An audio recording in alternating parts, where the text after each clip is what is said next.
Yeah. On to you, Millie. You devious bastard.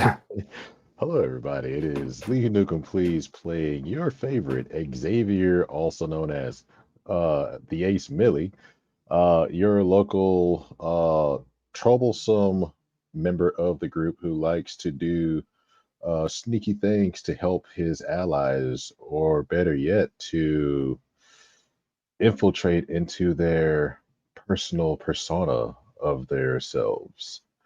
Uh, Hope to give you all some fun facts for middle of the game, but the Millie fun fact for the day or the week is don't worry about biting more than you can chew. Never doubt how big your mouth is in situations. On to you, Grendel. Excuse me? That so I'm not gonna Lewd, say anything sir. about that.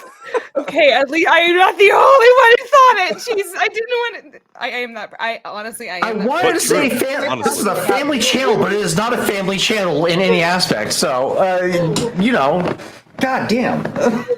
Been there, done that. Same.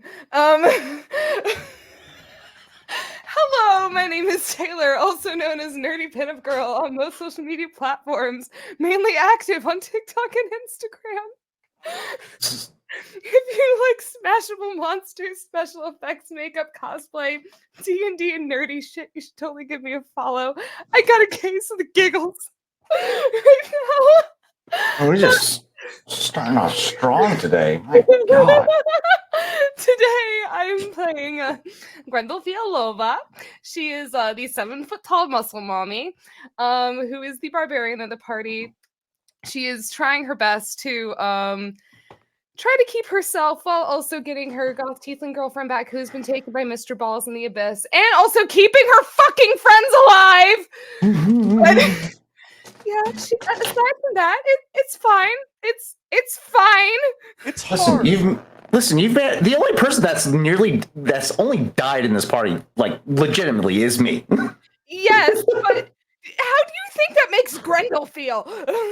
Watching her friends die. This is because you make the stupid decisions. Grendel, please tell him to stop making the stupid decisions. Oh boy. Hi, Zanya. Just that is the state of Grendel currently. Just Oh, Grendel. Hey guys, I'm Dia, also known as DFL.cos on all social media. Give me a second. I'm just trying to reattach my camera, and also I'm preparing for Armageddon Expo, which is one of the cons here at NZ. So I'll be with Yes. Party for about an hour and a half, 2 hours. I'm in the middle of doing my makeup, so please excuse me. But I am here, I am present, and I'm playing Xenia, who is our Beastmaster Ranger, also known as our legendary Pokemon Master, because he does have a penchant of picking up the largest, most questionably scariest, definitely has the most teeth, claws, scales. Those are his babies. He wants them treated well. We are bored in the concept of monster hunting. There's people we can hunt down for that instead. Yeah, he's a good boy. Double smash. With that, with all of our cast and crew here aboard the Pale Lady, we'll find out what's next on To Be Diced.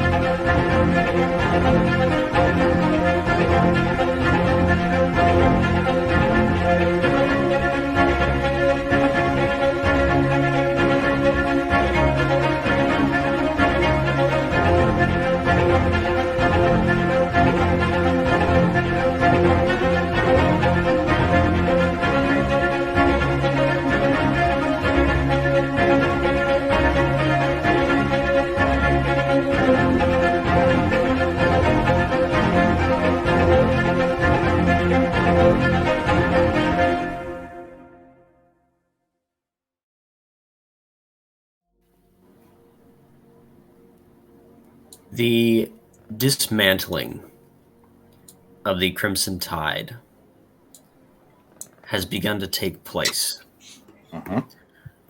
after their decided victory against them The crew of the Pale Lady now possesses a restock of powder, cannonballs, sails, rope, extra wood panels for repairing anything that you would need.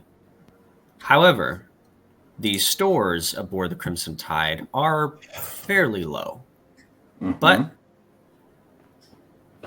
a restock, whether it's just a little bit more than what you need, could afford you another day or two at sea.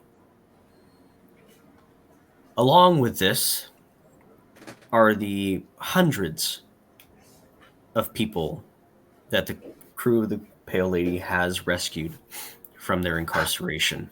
Fuck. As they begin to come aboard the deck of the Crimson Tide, their head on a swivel, whispers and murmurs and voices.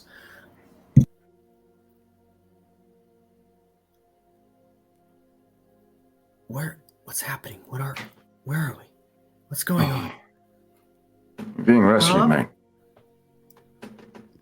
Grendel Dad? would be offering blankets to anybody who's coming on board, and flower crowns, of course. All hands Just- on deck. A Great, always- discombobulation of people, disoriented. They don't know who you are. They don't know if you're friend or foe. All you see is terror. Then are me? They know that they're out. Okay. Do they know that I'm the one that let them out? And they are thankful. But as that thankfulness settles and they become more aware of what's going on, they come up, they see the settling storm, Bodies. the fog, the bodies, rolling smoke off in the distance. It settles in that, yes, they're out of the cage, but their nightmare isn't over. Where are they going to next? They have no idea what your intentions are.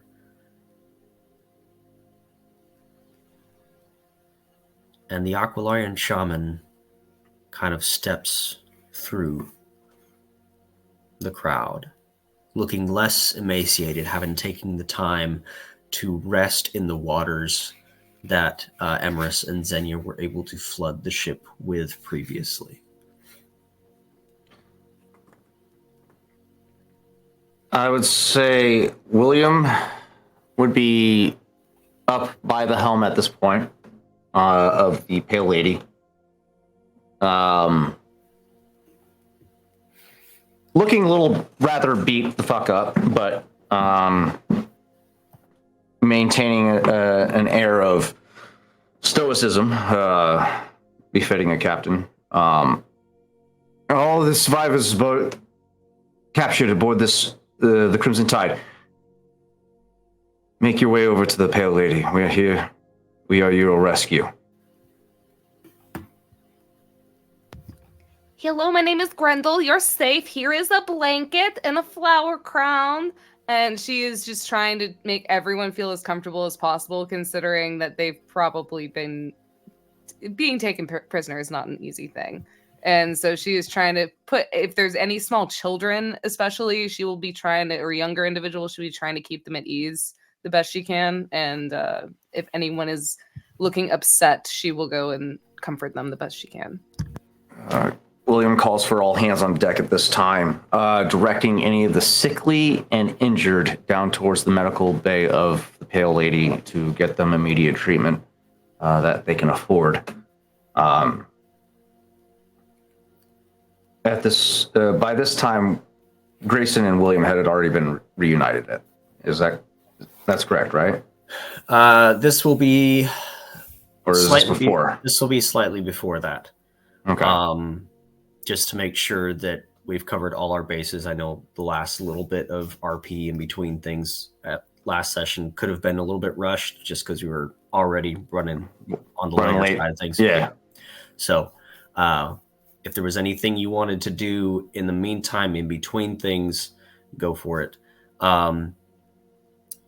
She will approach, not up the stairs, but make sure that he has visible a line of sight with whoever said we are your rescue.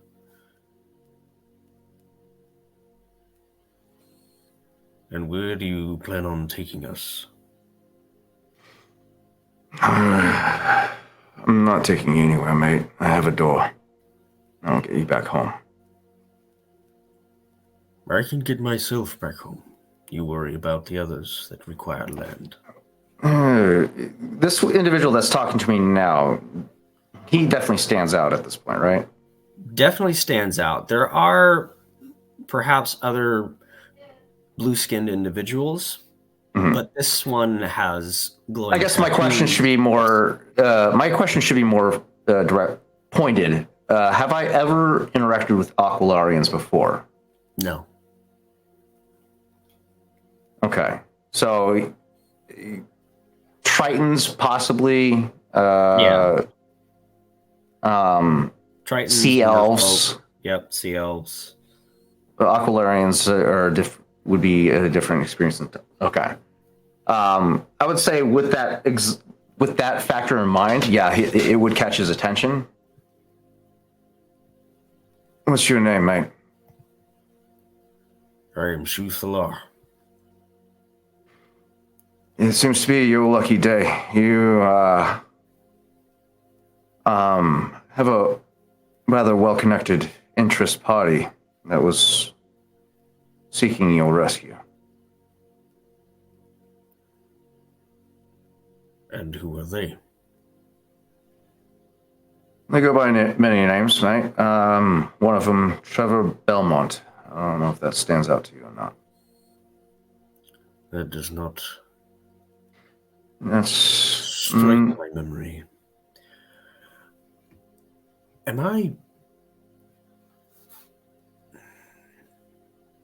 I free to go?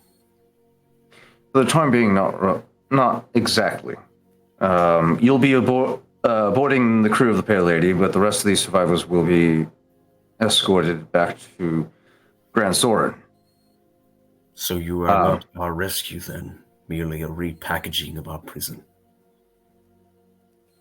Is there something I need to be aware of that the rest of you can't be delivered to Grand Soren, the seat of the Empire? What? I do not bend to any empire. The only nation I know is the sea.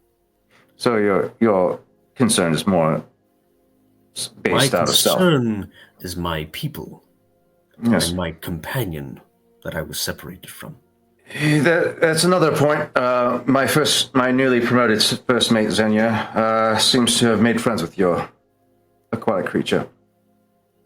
Where is Xenia at this point? Would they still be on their sea mission or underwater mission? No, you guys staged the rescue. That's right. Xenia got dropped off close to the helm, right towards the end of the fight, and then went on a rescue mission. Well, the cockroach went down. Saved Grayson, yeah. With everyone else. So at this point, after all that, where would Xenia end up during this particular time? Cosplay issues. No, set and makeup. You got it. Trying to Ireland vaporize, like the ultra setting vaporizer. See that holds throughout a game and for when I actually go to con. Please hold. I love that. I love it. You're beautiful, Tia. You're beautiful. Jeez, I can taste the alcohol on that. Oh, no. Xenia would have been by the stern of the boat, sort of peering over the edge, talking to Vardin, or rather directing the creature towards any bodies that might be floating. Because I did promise food. And this is just the way of the world. So you're directing them from the deck of the ship? Yeah. Okay. Yeah. The Pale Lady or Trev's side? There is one over there. I think I see an arm floating. Oh no, that's a leg. Same thing.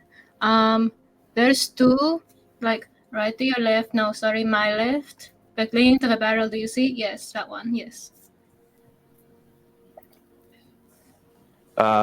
William, seeing Xenia being the host or being the pet master that they are.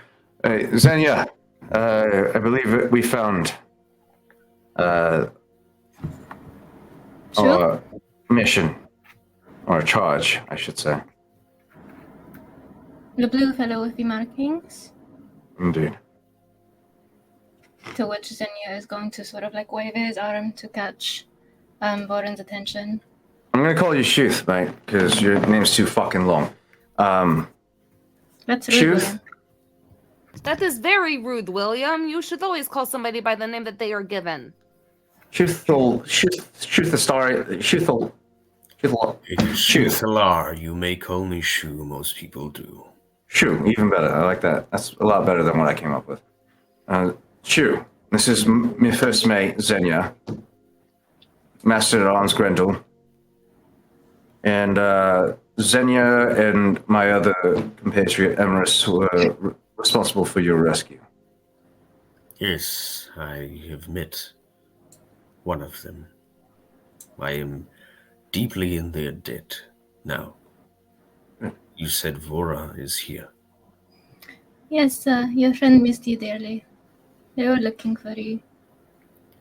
And at that point, the tide collar manta breaches up, and you see the stoic face of this Aquilarian crack a small smile to the side. And his eyes seem to glimmer just out of the excitement of seeing this beast once again.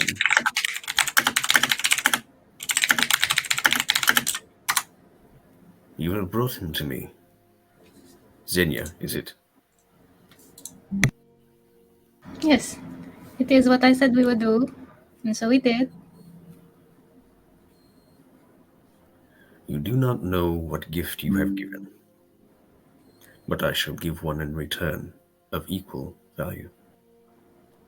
And he takes one of his many necklaces off.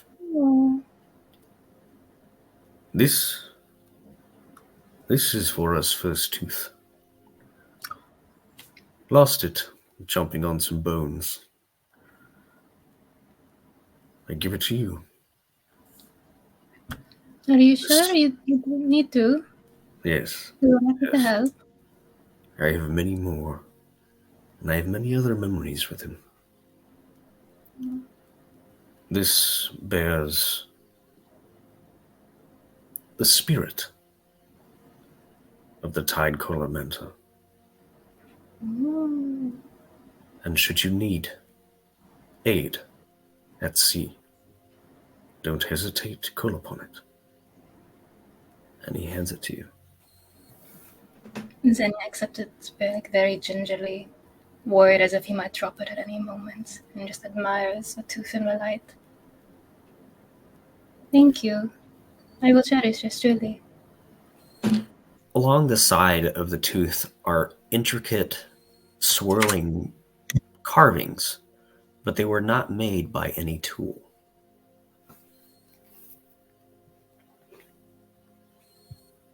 Natural occurrences? Natural growth of the tooth, yes. Wow, Interesting. I love that. He's got another Pokemon, guys. You hear that? Quit boasting, Xenia. God. So as an action, you will be able to call a spectral tide collar manta that has the same properties as Voratreus. I love that. Fuck yes. Carries Legend. up Finally Three- tied to the three sea. people. Yep. Carries up to 3 people as a mount. So it is a Legend. huge creature. Thank you. Mhm. All right. Your generosity is greatly appreciated, mate, but we do need you to stick around at least long enough for us to complete our end of the deal with Trevor Belmont. I cannot ask. Where is your port of call? I can follow you there. Here.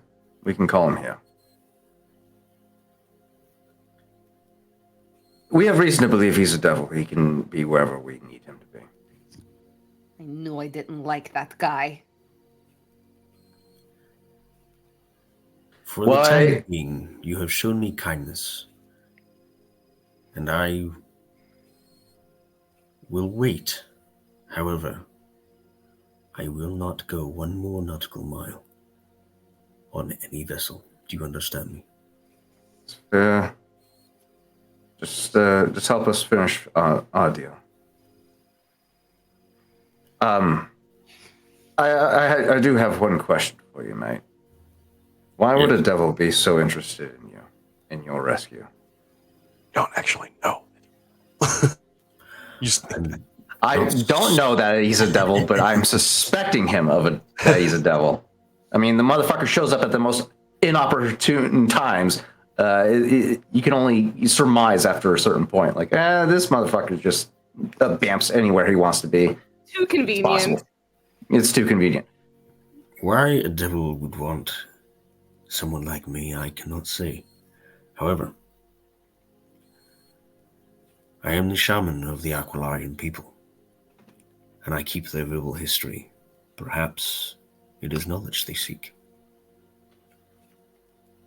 I am attuned to nature, to the ocean, to the water and mists. I can navigate the Midlands whatever I please. A valuable asset. But a devil I have not met, and I don't intend to.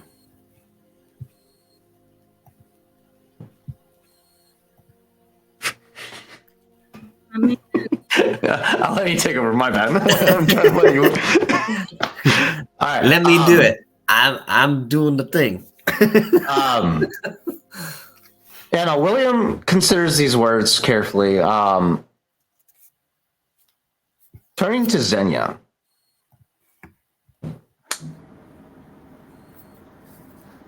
Why do you think Trevor seeks this individual? You seem to have a better insight than most. First of all, you need to tell me which one is Trevor again. I don't recall being familiarized with this.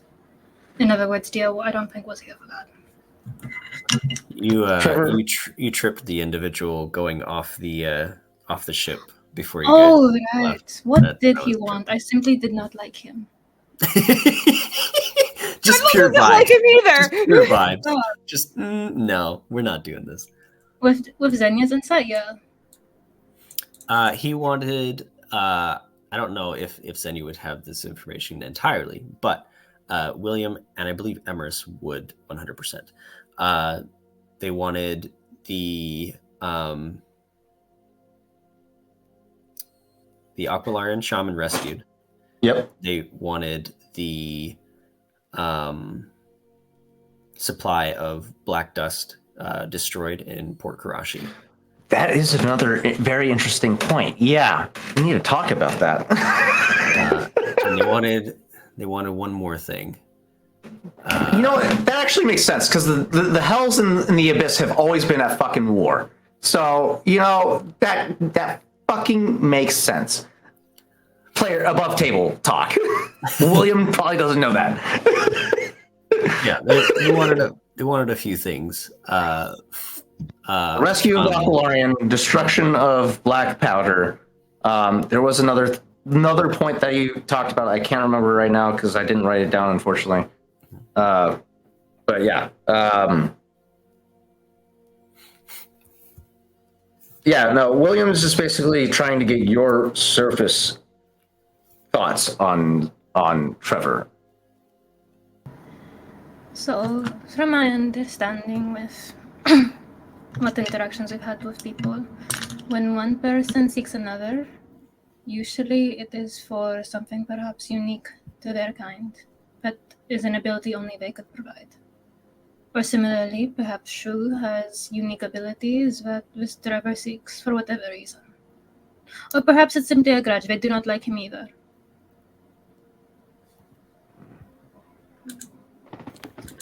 I personally, I do not like him. I can assure you. I can assure you for this, the deal was not for you to be turned over to Trevor. So you are safe, but our deal was that you needed to be rescued.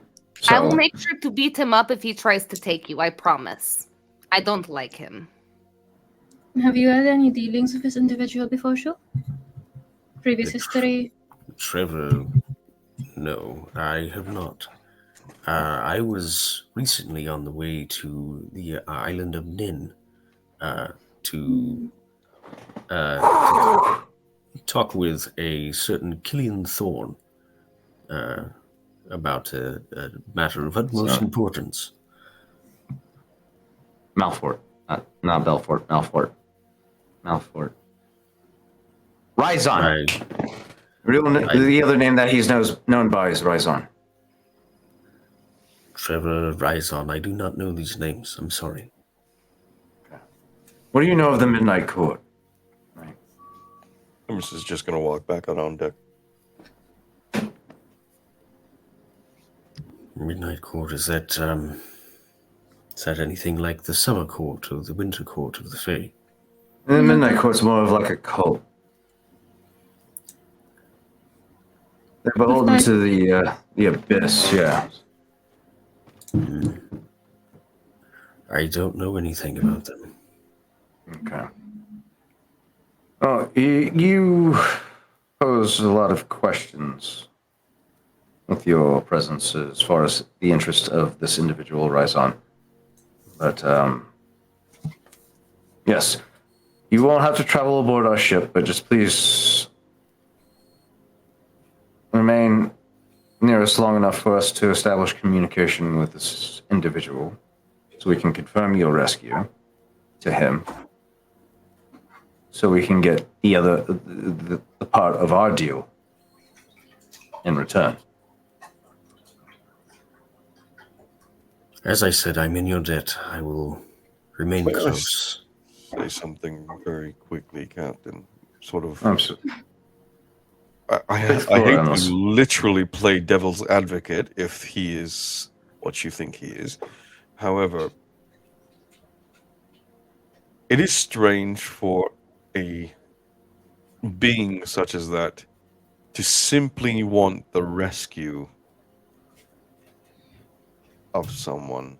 Usually they do things for their own ends, and I cannot honestly see what the benefit to him is if he is just set free. I would prefer him stay free, and I would prefer they never meet. However, it is odd behavior for a devil. I will say we do have the necklace that he gave us. Maybe we can show him the necklace and be like, look, he gave us this before, he went off and he was free, like you've told us to. Because I will say, from what I have heard from my papa's stories, is that how devils word things is how they have to go about the deal. Well, the way that the arrangement between Trevor and I was just strictly rescue, and we would get back to the Sea King's Fang. Then we shouldn't have a problem here. So we can take the necklace as proof. The standing issue is, Grendel, what did you promise him, Emrys? Well, I promised him the same deal. My only concern was getting back the piece. Okay. At that point. There was no other lingo used. I was trying to get him out of your office as quickly as possible, so I said, no, same deal, get out. Okay. So, Aquilarian, Shu. Is there anything you could give us that would prove you were rescued? Xenia has the necklace that he was adorned with. Maybe you can write a really nice note. I would say, for the sake of brevity, meet with us with this individual. We will protect you if he decides. We are more than capable of protecting him. We have... Versus devil? Are you certain? Well, we faced what is it called again? Of Xenia, what was it called again? The thing with the big heads that I can't remember. I'm not denying that our group Hydra. is very powerful and capable. I'm saying, are we certain we can keep him safe against something that powerful? If he As you is said, he is able to just be wherever he wishes. Is he not able to just then grab him and go? Well, why is he not here now? We haven't called for him. I don't think he's a. I think he's a devil, and he has. No, I think he might be powerfully entwined with magic, and has circles in the major cities. I What don't think he's. What I have noticed is he tends to apparate when I find myself in the most desperate state. Well, he might have some way of viewing you. He showed up when the Sea King's Fang was being assailed back in Grand Soren. He showed up when my papa got attacked. Saved me. Wasn't he downstairs when that all happened, Brenda? He was within the restaurant. Grendel did not see him. No, I saw him. I met him. He after my papa got attacked, he showed up and he tried to make a deal with me with Helene, but I told him no way. I didn't like him, and so but he did promise me that my papa would be okay, and he did keep his end of the deal, apparently. But I didn't take any deal from him. I didn't want anything from him. I'm going to go down and get Helene myself from the abyss. I don't need his stupid face to help anything. Okay, all right. It's fine. I met with him in Grand Soren after Grendel went up to meet with her family. Every time he presents himself to me in a very compromised position. When I was being sought upon by the city of Grand Soren, when I had Grendel shield in my position, they detected the presence of that Amber Paragon. That also brings up another question. Shu, what do you know of the pieces of the Amber Paragon?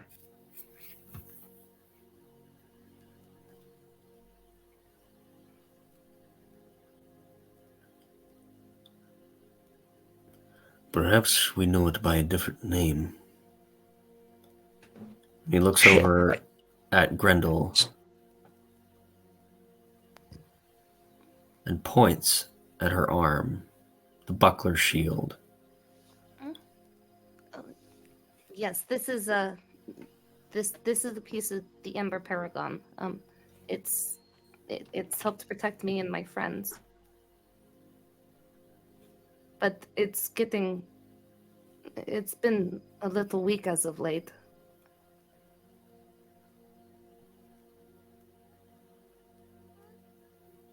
What do you know about it? Please help me, because I need pieces of the Ember Paragon so I can go and get my Helene. Please. This information is vital to our mission. We need to know every aspect. My people cataloged in our history. They are known as the Tears of Mile. Other falling from the skies many years ago, impacting the earth and creating disasters and wonders at every turn. You call them Amber Paragons. Indeed.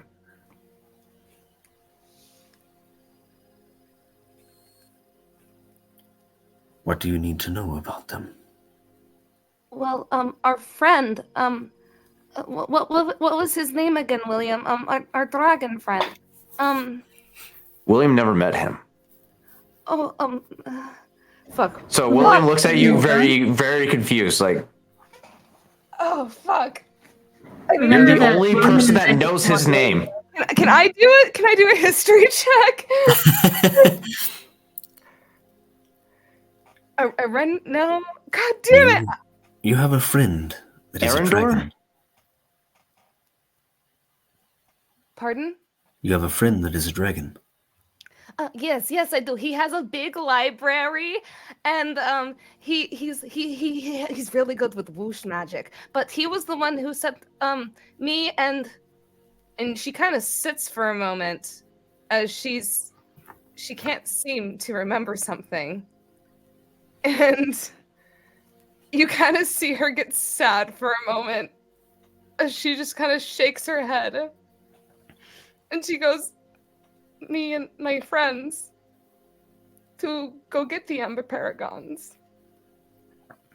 And, You said it's something about a library, my dear. yes, he has a big library. And he sent us through books and, You're saying that the last born of Myla, the Dragon House of Wisdom, the Library of Milsenshire still stands. it is, but it's falling apart. The whoosh is apparently breaking, and it's fading, and the from what I can only understand is it seems the world is dying. And I can feel it around me. I see it happening. Yes. Our mission is to stop it. We're And working together. you believe these tears are the answer? They are. That's what my dragon friend said. I used the Seeking's Fang to repair a tear in the veil. It came with a cost, but it seemed to have worked. Seeking's Fang.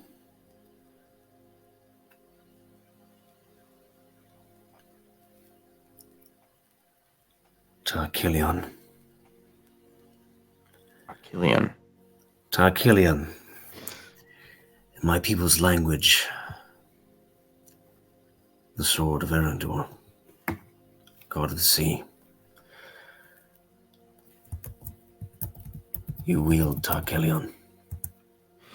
Yeah, it fucking hurt like a motherfucker, mate. But I did.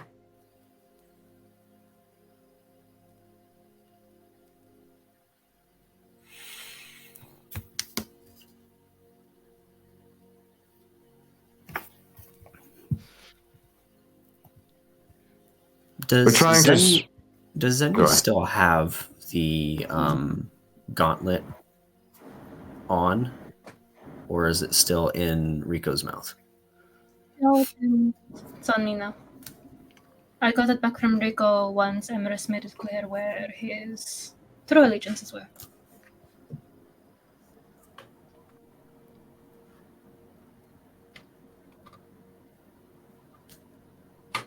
You wield Tarkilion. You have Arctoro. And he points at Grendel. Arctoro. And you, Me? Xenia.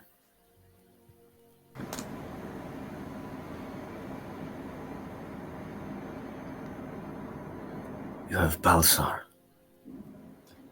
An everlasting light.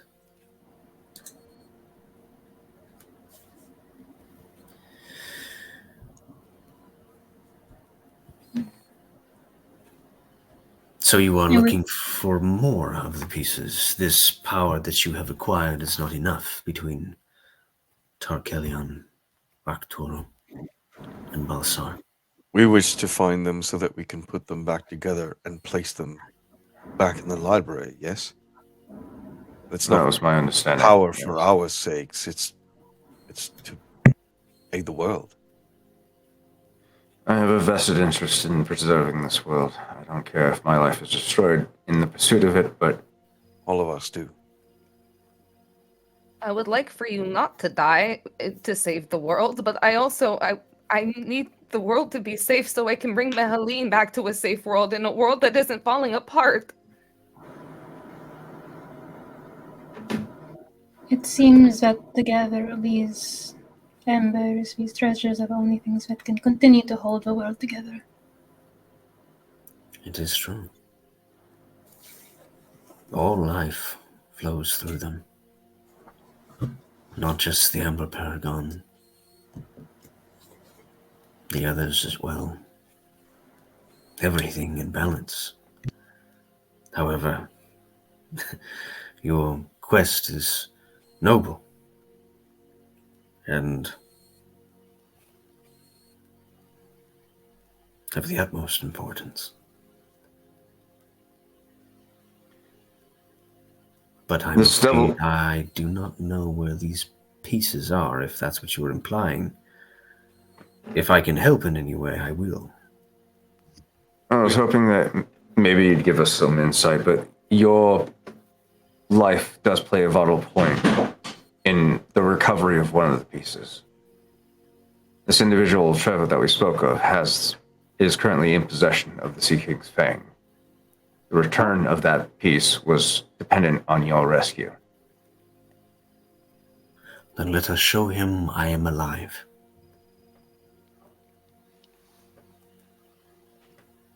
Very well. Let us finish up our recovery efforts aboard the Crimson Tide and depart. Those of you that are injured, please seek medical attention down below from our medical bay. All hands on deck. Cannibalize the Crimson Tide.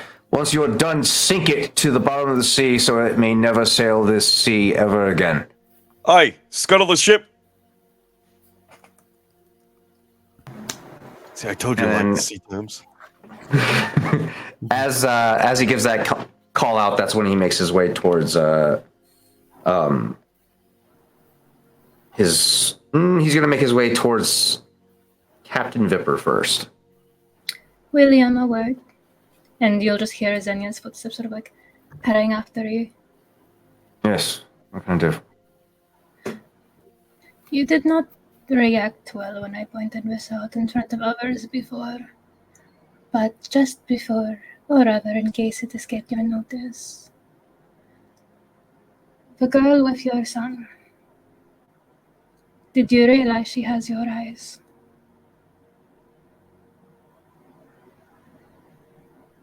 What do you mean? She has your eyes. Is she known to you? What are you saying, Xenia? Well, in the way that genetics go to play, usually when parents have cubs, those cubs have the same, features as the parents, therefore you can tell they're somewhat related.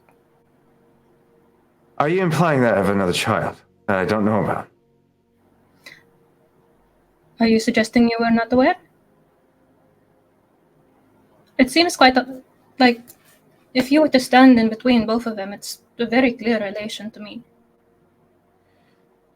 Maybe it's an orc thing. It's how my auntie noticed what clan Grendel was from as well. There's a very... Now that it's just the two of you, there is a very physical reaction for William. Like, he's very flustered and upset with this information that was not made apparent to him by his own interpretations, because he prides himself on knowing his crew. It's okay. And the fact that escaped his purview is wrecking his whole perspective.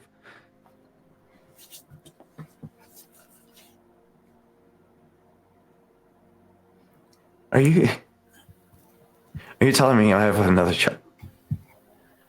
You see her across the ship, picking up, making sure people's pockets are cleaned out, dumping a body over the side, just preparing the ship, doing what she can to assist your crew until she can return to active duty under the Sovereign's Navy. Does she now with this information in mind, taking in these small subtle details, does William recognize her? She looks an awful lot like someone you used to know.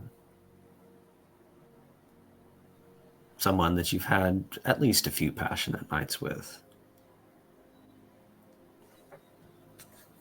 One of your guns is named after one of these individuals. Her profile, and you don't know why you didn't see it before, is Ivara.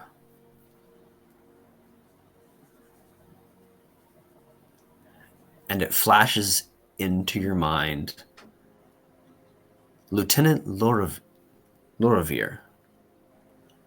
And it connects instantly. Ivara Loravir.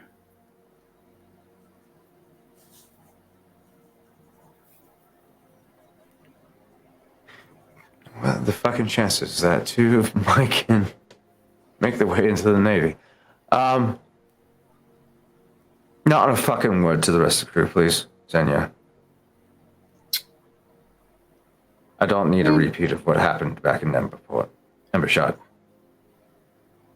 I will deal with this for the time being. Oh yeah, by the way, congratulations on your promotion. You are now first mate of the Pale Lady. I've been meaning to present this promotion to you in person with Agner's recent departure.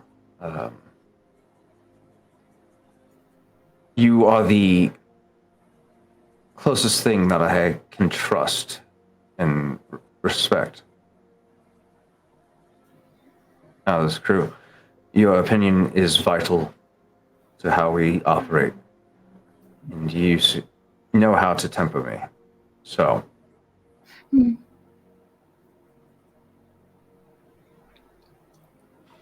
things will change for you. If you need advice, please turn to me as whenever you need. But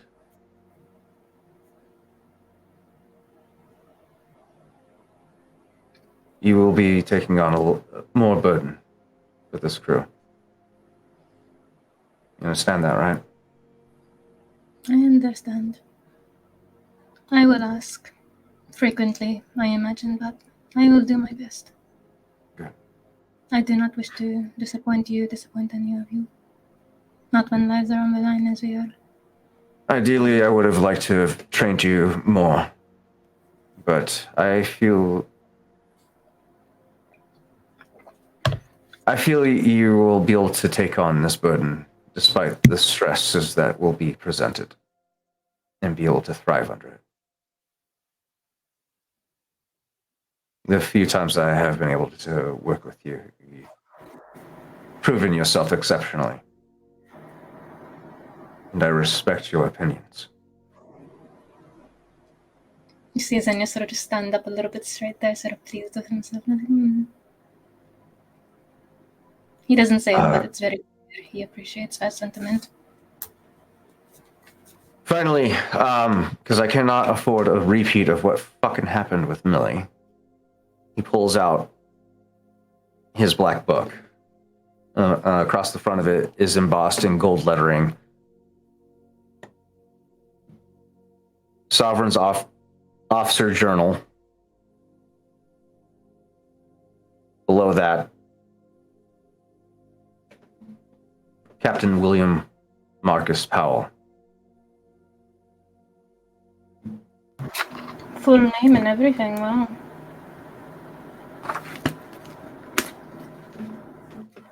If I should perish, either temporarily or permanently, this will hold all of the instructions that I have standing. The missions that we have yet to fulfill, the missions that are currently underway, and any missions that are time constrictive will be marked with asterisks.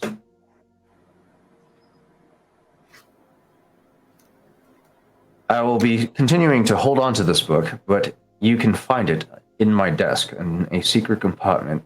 I will give you the key, a spare key.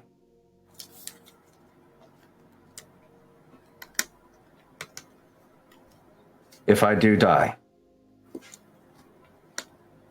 turn to this book. It will guide you in my absence.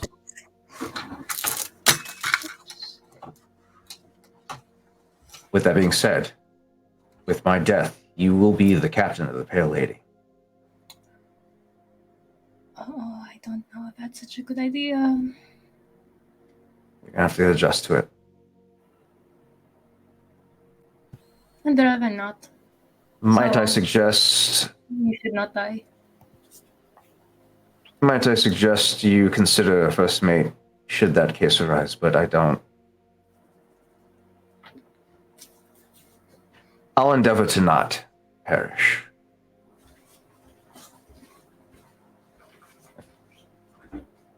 But we need to plan all the same. You are my fallback plan. You are my contingency.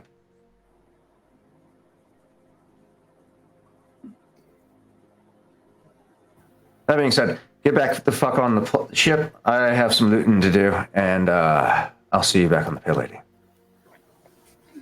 Gives you a little salute and a little, hi, Captain. And give me my fucking book back, please. Thank you. As things progress and the Crimson Tide is dismantled, everything brought over to the Pale Lady, Emerus, we went over through last week what you found with your 18 investigation with all of that. I hope you are all happy with the loot that was found. I haven't told them about any of it yet. Yes. Millie, what you got? Here comes the juicies. Oh, the entirety of that and the looting, what is the allotted time that I would have alone with William's son in the captain's quarter? I'd say a good half hour. Cool. The first thing that I'm going to do as Millie is, soon as I do the rescue, bring him out before healing any of his wounds or ailments, because the curiosity has struck the cat in this situation. I'm going to utilize Divine Sense 3 times, one of which is to detect any celestial from him or within the room, any fiends on him or in the room, and any undead on him and in the room. Ooh. So I have Spicy. 60 feet of basically a noxious odor that I could smell. I know the exact location of either one. Since I'm doing 3, I can pinpoint it, whether it's an object or a creature. And as long as they're not hidden behind total cover, I'll be able to pick up the exact location of those 3, I guess, race types. Monstrosities, yeah. Undead, celestial, And fiends. fiend, correct? Yes, sir. Okay. And these are rituals, or they are... It's just it's as an action, I can open up my awareness to detect such forces. Until the end of my next turn, I know the locations of celestial, fiend, or undead within 60 feet of me that is not behind total cover. Okay. Within this radius, I can also detect the presence of any place or object that has been consecrated or desecrated. Has your office been consecrated or desecrated, William? There is one instance when he died and I was in there alone with him. Unless that lantern has been removed. The lantern is not a thing. It was just a light in the background.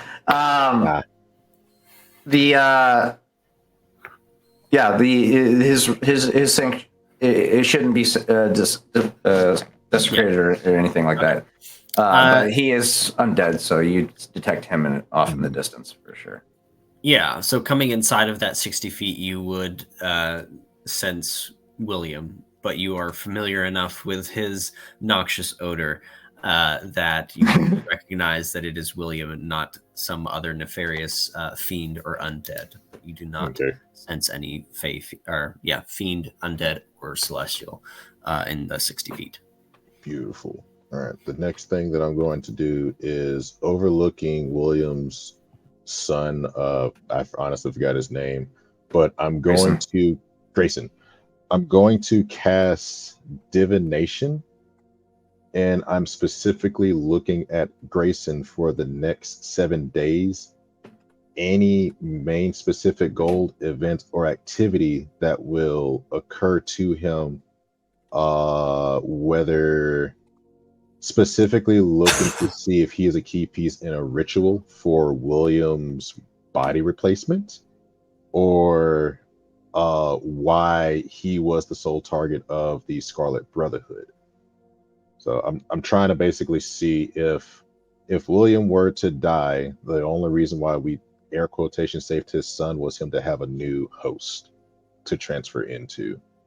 Why would you put that thought in my mind? Because William or Millie has read your book. Fucker! Why would you do that to me? Oh, you better find a fucking devious plan from Calibrand and be able to sabotage it. Because if you put this mind in my fucking mind, or this thought in my mind, I'm gonna lose it, and it doesn't end up being. It doesn't even pan out. I'm gonna be so upset. So you're looking for the next 7 days. Will this person be a replacement should William need a new body, correct? That's so and to see if he is a key component for any ritual. What, for his son? Yes. Okay. That's dark. So what does this look like? You casting divination? Is it cards? Is it? So it's going to be cards with, of course, utilizing my clergy relic, the Raven's Feather, as a way to focus on the casting of this spell. Okay. So dark. Welcome to Millie. You begin to set up your divination ritual. You shuffle your cards. You lay them out. You set your feather in the appropriate place. And a gold line begins to form down what is the middle spine of the feather called? I don't really know what that is. But whatever that middle piece of the feather is, it begins to glow a golden color. You turn your first card. It is the sun.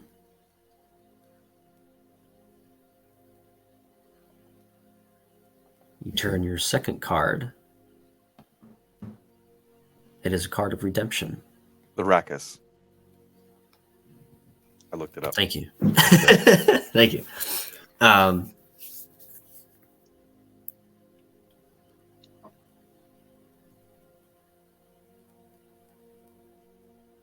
And you turn your third card.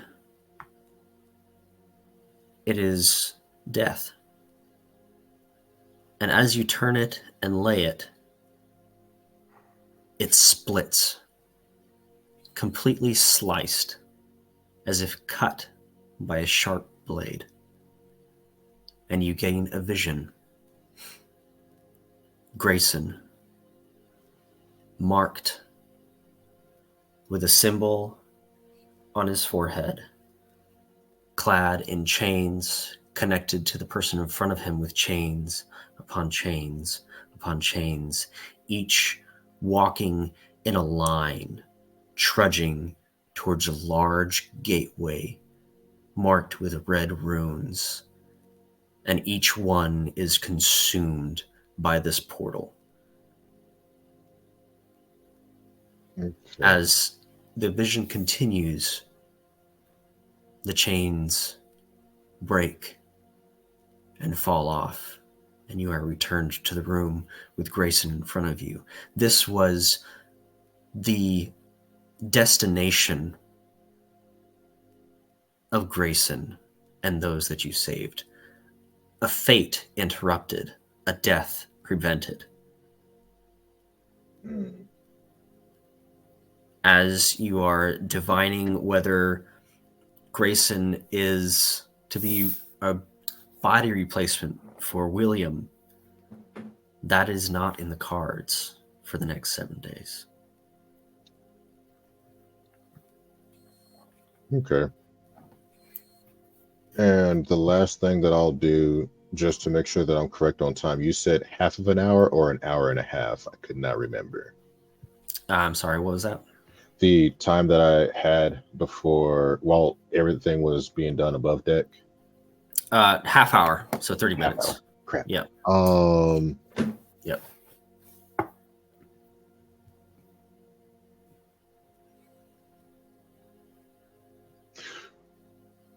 Grayson, you might not be able to fully have the strength to speak, but hopefully you can understand. I am a friend here to help. But in order to help, I need to know if you have sins that you wish to atone for. Any wrongdoings that you have done in the past that solely you have committed. In order for me to best help you, it is good to be open and honest in a sense.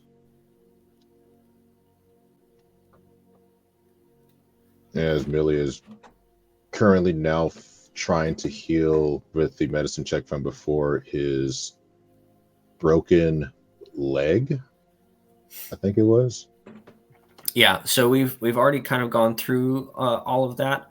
You were able to mend his broken fractured arm in 5 places, and most of the other things as well, except for his leg. His leg is the one loss out of this, but he is alive. Okay. Essentially, he lost his leg entirely? Yeah. Mm-hmm. So Millie is trying to see for you to best understand, Chris, is to see if the apple didn't fall far from the tree, where William has shown recently and in the past a more self-destructive nature. Self-destructive, but self-preservation nature. And Millie is trying to see if his son is the same mannerism. I can't think of any sins, priest. What I can think of is a devil I have to fight against every day. So just pray for me, for strength to keep it at bay. Millie will give a smile and ask, totally up to you if you would care for me to look over and bless you with your eternal demons, but allow me to help you atone, or at least have the dedication to face your devils, where all of us, many shades, many aspects of life, have our own demons and devils to fight. Yours are your own and mine is mine. However, the help that I can offer I would like to offer it as a gift to you. No tricks. That I'm all out of aces up my sleeve, as they say, but essentially, I want to make sure the man that I follow is not the same man that I'm looking at. As Millie holds up a card with a skull from his previous reading to him, and basically does a hand trick to make it disappear.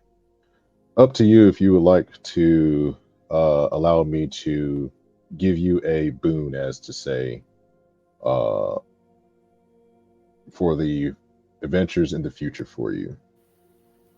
And then Millie will give him a scroll of greater healing. No, he'll give him a potion of greater healing, and state, "This is for you to take for if you do get to that demon or devil that you're fighting. At least you got something to give you an advantage on it." Please, mate. I'd really like to get some rest now, if that's possible. And then, does he accept the potion? He does.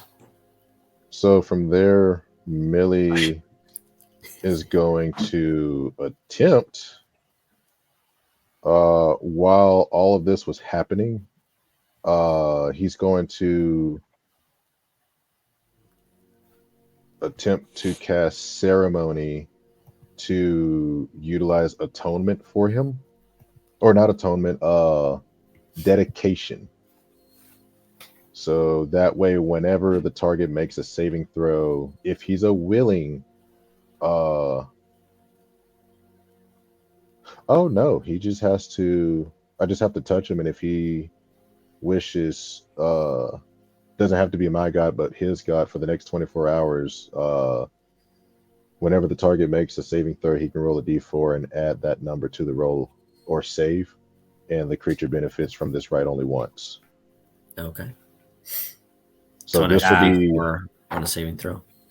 Yeah, just a d4 on the saving throw, and essentially Millie will hang out with him there, and then go into the whole ramble of monologue of just how him and his dad had, got together, how he didn't realize he was a part of the crew, and then blah, blah, blah. Then here we are now. Essentially, before William came in, and his son has yet to get any type of rest, and just heard Millie's exposition. Yep. So that's kind of where we ended last session, where William came in and had that discussion with Grayson.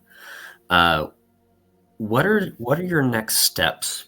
You have 175, almost 200 people extra aboard your vessel.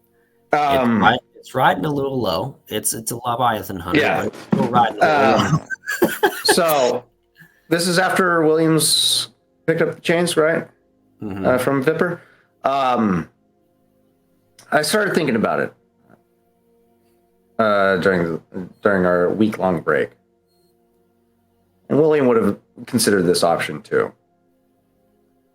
Maybe subtlety is not our best option in this moment, because subtlety will grant the the Scarlet Brotherhood, at least this faction of the Scarlet Brotherhood, an opportunity to relocate, which is not which subtlety gives them time, which we cannot afford them to have.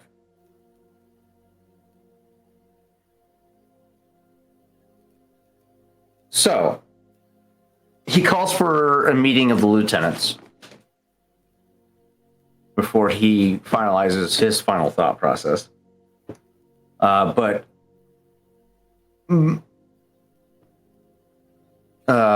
intermittently, he's still letting the rest of the civilians through, because maintaining them on the ship over a extended period of time is just going to dwindle our own resources and force us back at port even sooner than we can afford. Okay, so just from my understanding, you're beginning to siphon people through the portable hull. All the slaves, all the rescued slaves, we're sending them back through the portable hull.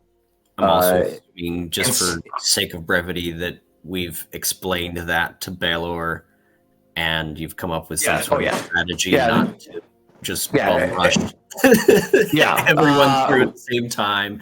So we'll just we would have like a butcher shop is very busy today. We would establish a controlled rate with Baylor to try not and draw any attention, because I'm sure he doesn't want anybody knowing that he has a fucking extra dimensional hole that leads to a whole different side of the fucking planet.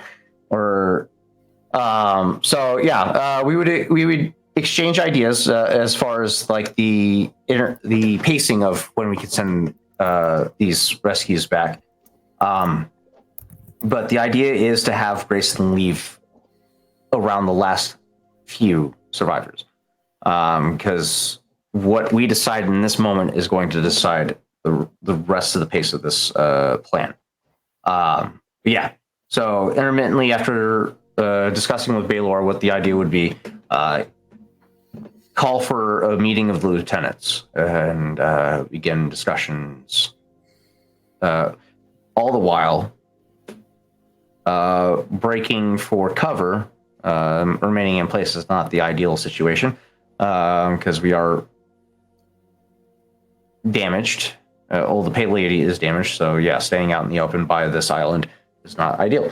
So we would break for cover towards an island of sorts, probably the same island that we took cover behind previously, if they haven't discovered us there. But all the while, a meeting back in William's quarters. DM, is the bosun still alive? We don't know. Yes. So he was one of the 7. Okay. Agner? Cool. Agner's still alive? Yeah, he's just out on a birthday party. Like, that's what so he's alive. Agner was the bosun. Yeah. Oh. Yeah. Wait. The bosun of the Crimson Tide or our ship? Of your ship, yeah. Agner, he's in the Feywild right now. So he's alive, but he's not here right now, so there's no one currently repairing the ship. I am, because I have the way to do so with mending. Yeah, and we also have a signed crew. We have a signed crew. Agner was just the one that led the repairs. Yeah, if Agner does the repairs with the men, it goes twice as fast. It does because he has the repair or the mending feat or spell cantrip. But Xenia in this case would be in charge of those repairs, because Xenia is now the first mate. But Xenia is also part of the lieutenants, so they would be in this meeting. So minor crew are maintaining repairs of the ship while we make our way back towards cover. Millie can do so while in the meeting, because he's just going to send this crow to cast spells through. So he's going to be casting mending through the crow to do repairs. Fucking broken, dude. Welcome to the Ravenclaw or Raven Queen class. You're also a warlock paladin cleric. Like, that is the most ridiculous kind of resume I have ever seen on a D&D fucking Jesus Christ. With all the information that's been gathered so far, I'm assuming Shu had made his return to the ocean just to be reunited with his companion. He does a double backflip off the railing and mounts. Has to have that flair. I do have one question: if Xenia is still present before Shu moves, and he's going to direct this to William and Xenia when he comes out of the quarters, are we trying to make sure that it doesn't look like that they were attacked or ambushed outside of natural means? We scuttled the ship. Yeah, the ship's been sank. Yeah. Correct. But the crew that is dead with all the swords and, skin or singed marks on them, how are we going to address that? Sea life will eat that shit up. in the moments before the enemy arrives? Mm-hmm. They can suspect an attack all they want. We're not going to be there. Okay. I'm not trying to prolong our presence in that area. Well, aren't we supposed to meet with Trevor first before we go anywhere? That's the other idea as to why this meeting is being conducted. Is we don't want to stick around the island because we already fucking created a bunch of noise with all the cannon fire and shit. We're alone. We don't have any support. So yeah, at this time we need to. It's guerrilla tactics. Hit and run.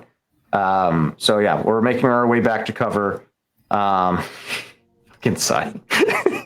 But the main concern is extrapolating on a plan that we have in regards to either continuing an assault on this island or focusing on one of our other missions that we have on William's itinerary. One of the various missions that we have left on this itinerary. But yeah. Is there anything left in the next 20-minute segment that you're wanting to get done? Millie, is there? Millie? Any other subterfuge missions you would like to take upon? Oh, no, ain't no subterfuge. I'm going to ask. Okay, yeah, Millie's going to do this because he likes secrecy. He's going to ask Zenia if he could, due to he has a better relationship with the sea life and possibly Shu, if while we are going away, if Shu is still hungry, and I do apologize to the viewer for this, if he could ask Shu and his friend to decapitate all of the enemies. Just eat them whole. Just whatever. Eat the heads if they're trying to make a hasty escape, or he can eat them whole. Okay. For reasons for this, I will DM this to you, Chris, but up to Xenia. If Xenia is still present, you can message or however you wish. But that is the one thing Millie will ask and will allow any and everybody to look at him kind of odd and why that's a request. So confused, yeah. I'm not confused about it. If they wanted to, I'm sure Xenia would be able to get that relayed either themselves or via some sort of octopus or fish, be able to contact them. But there is one final inquiry with you, DM. Uh-huh. Was Millie able to find One-Eyed Flitz aboard the fucking Crimson Tide? One-Eyed Fitz is not aboard the Crimson Tide. One-Eyed Fitz is... And he relocated? Shit! No, Millie would know this. One-Eyed Fitz is located at Siren's Reef. So he disembarked before this island. Okay, shit. Okay. Because Mermaid's Reef was before this island, right? So Hangman's Cove, where all the sirens were, you are currently about a mile from Isla Dorado, which is the twin volcanic island. And Siren's Reef was in the opposite direction. Siren's Reef. Yeah. So did he disembark before? Or what? He was at Siren's Reef this whole time? Yeah. Oh, I just mistyped my notes. Okay, got it. Cool. Cool. Okay. All right. Cool. Yeah, One-Eyed Fitz is Millie's bounty from Boss Mahdi. Got it. Yeah, I thought he was aboard the Crimson Tide for some reason. Mm-hmm. Okay. Got it. Okay. And then I forgot what the third option was for Rizon with the Crimson Tide, but we got at least 2 of the itinerary done. That being said, let's fucking talk. Grendel, have you openly mentioned that you had talks with Rhizon? She just recently told William.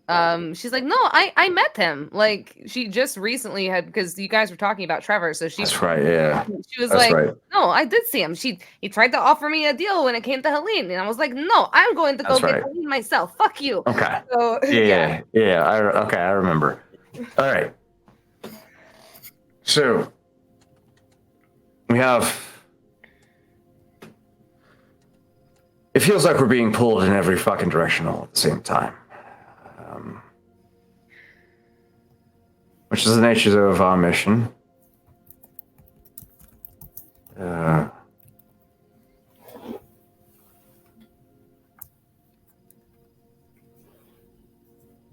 apologize again for being as reactive and volatile as I have been. Two of you I barely know.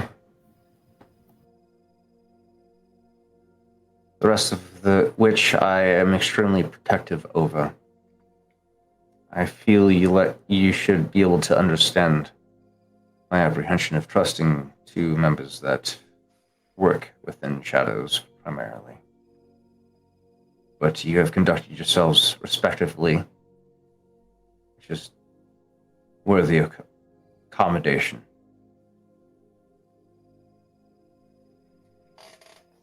Millie.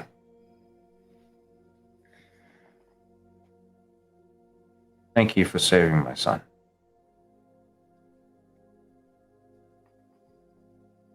Literally 2 fucking feet away. oh my god. But he doesn't have 2 feet. I still am. I'm still cross with the fact that you've withheld information from the rest of the crew. That was so savage. I'm sorry. Information that was vital to everyone that needed to know.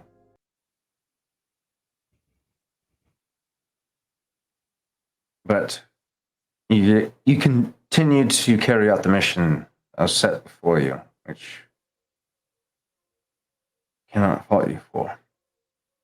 Emrys, you've explained your position and your reasoning as to why you've worked with Port Kirashi in the takeover of the Pale Lady. I've come to an understanding. Still, this is a case that needs to be presented to the crew under less dire circumstances. We have more pressing concerns for the time being. Roll an insight check. Me or you? You. Oh. I will do the same real quick. Mm-hmm. That's my insight right now. I will say Grendel's kind of clueless. Emrys, I'm sorry. It's not that she doesn't care. That's okay. That's why I didn't ask you to. I have a dirty Millie 20. Dirty Millie 20. I'm not going to even bother. He's about to say some shit. 3 plus a what? Something? Millie will kind of step in and say that, well, we got hired and paid to do exactly what it is you needed us to do. Granted, with the outcomes of our actions, and, well, to say the least, we've taken notice of some new things. However, two things that I won't stand by. One, getting between me and my booze. Two, wrongful convictions of those that are innocent. And for your son, only reason why I saved him is wrong place at the wrong time. And then Millie's gonna, while talking to William, he did step between the two and kind of broke the visual barrier, and then that was his piece. Emrys kind of huffs and looks off to the side, staring out at the sea.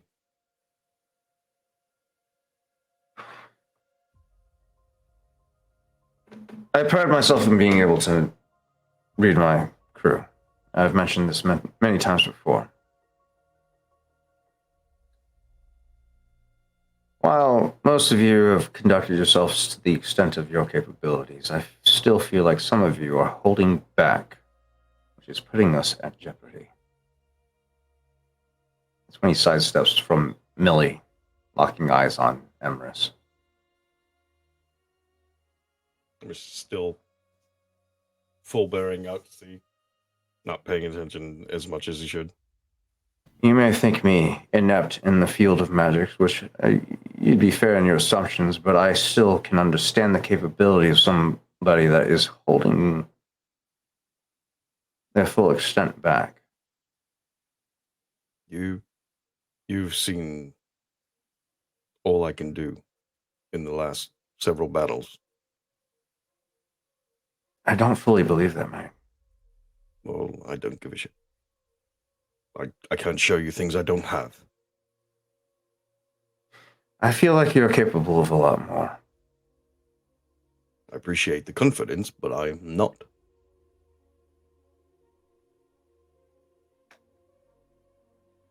Wait, are you two fighting again? No, I just am explaining my expectations when it comes to protecting those that we fight alongside with. You can roll an insight to see if he's lying. He's not lying though. He has shown all his cards at this point. Yeah.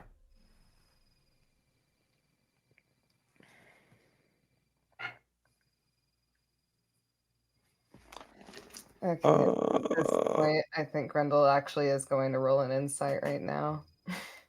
Go for it. That's a nat one, -2. I'm sorry. PM, that's a dirty 20 for my roll. Yeah, no, well, William's still struggling to read Emrys, but it fully still believes that Emrys is capable, more than capable than what he's letting on. Because even with my tactical superiority, I can't even roll higher than a... You rolled a fucking 20. I can't roll higher than but that's a 7 plus 8. Yeah, I can't go higher than a 20.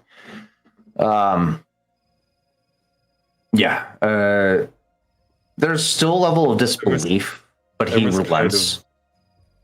Does some thieves' cant towards Millie, like, pull the aggro off me. I'm about to say some shit.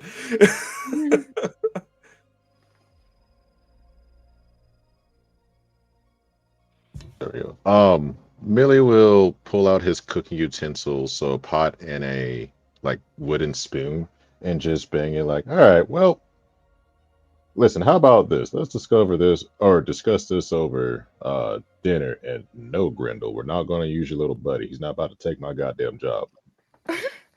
Well, he's just someone who helps make me breakfast in the morning, and I like to have he's my y'all little are about buddy. to get the Millie special. Some good old beans and weenies. Let's go on to the mess hall. Mm. Come on now. Let's not get to waiting.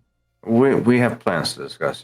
If he can cook, he can cook in here. That's perfectly fine. So, well, all right. And Millie's going... before he does, are you okay with me having a fire in here? Yeah, It'll be controlled. He'll take his other writing desk. It's a smaller desk, not it's the one that he uses for drawing portraits, which you will noticeably see him taking down a incomplete portrait of a woman with long flowing hair, bright eyes, and he sets it off to the side gingerly and carefully before moving the desk itself over by a window. And Millie's gonna pull out his pot pans, the griffin meat, and then because it's now canon, 2 cans of refried beans, and he's going to cast create bonfire in the middle of all of us, and Miller's just going to cook up some nice bean, chop up some griffin meat and put it in, just cook and pretend to tell you all the story of I remember a time when I was a little last cow. Or I'm sorry, let's continue with the meeting with Captain. Yes, stories are good and all, but right now we need to plan. Emerus, you spoke of an underground tunnel that led to this island. Were we moving away from the island when we started this conversation? Yes. Emerus kind of points toward the front of the ship and just directs the wind to go that way. William, I forgot to tell you, I need dirt. Fucking why? Because the shovel told me to. This is the first time he's hearing about it because Grendel did bring it up last session. Actually, it was right before I think shit hit the fan, but or like after shit hit the fan, and then more shit hit the fan when like the prisoners got released and started like stumbling out of your office. So probably something that William didn't register because he was too busy with other things going on. Yeah, so Grendel just kind of like tilts her head aside. She's like, I told you earlier, when everyone was running out of your office, that the shovel told me last night that I had to get 2 pounds of dirt and I had to put it under my pillow. And she's going to pull it out. She goes, this one. The one I buried Faze with. Emerus is going to run mold earth along the floor of this ship. And is just gonna pick up loose. What's the range on that? Dirt. He can pretty much shove like 5 feet worth of dirt.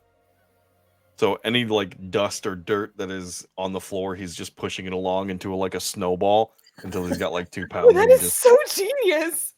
That's brilliant. That's great. I love that. You'll track shade here all the time. I was gonna say William's gonna dump out a vase of his wife's favorite flowers, which would have been an orchid that he has sitting next to that portrait that he just set on the ground. But that works perfectly. Grendel will take it and she'll tie it in a pretty little handkerchief. She goes, here you go, Mr. Shovel. And she's gonna put it, she goes, I'll make sure to put it under my pillow later, okay? And then she's gonna put it back and she goes, all right, so what are we doing? He kind of leans into Millie like, I'm done trying to figure her out. There is really no figuring out Grendel. It's just why the fuck do we have so many curses amongst this fucking crew? Hey, Grendel's is at least like kind of stupid. I don't know. Shit. No, William is definitely very concerned with this whole revelation of dirt and a shovel. Grendel. That talks to Grendel in her sleep. But he tries to maintain focus on the fact that we need to start planning on whether or not we're going to assault this island with help or we just abandon it entirely for the time being. And yes, Trevor. Main concern, as far as we understand, this island is a hub of hundreds of lives currently enslaved in the forms of birds. I am thinking, and I hate to say this because I really don't want to, but I'm thinking we might have to go over to the Plane of Fire and rescue these people there. Millie will then chime in and state,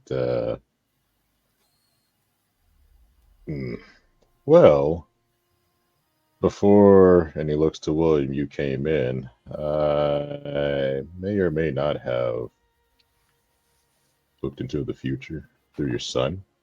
Mm-hmm. And don't like that, but go ahead.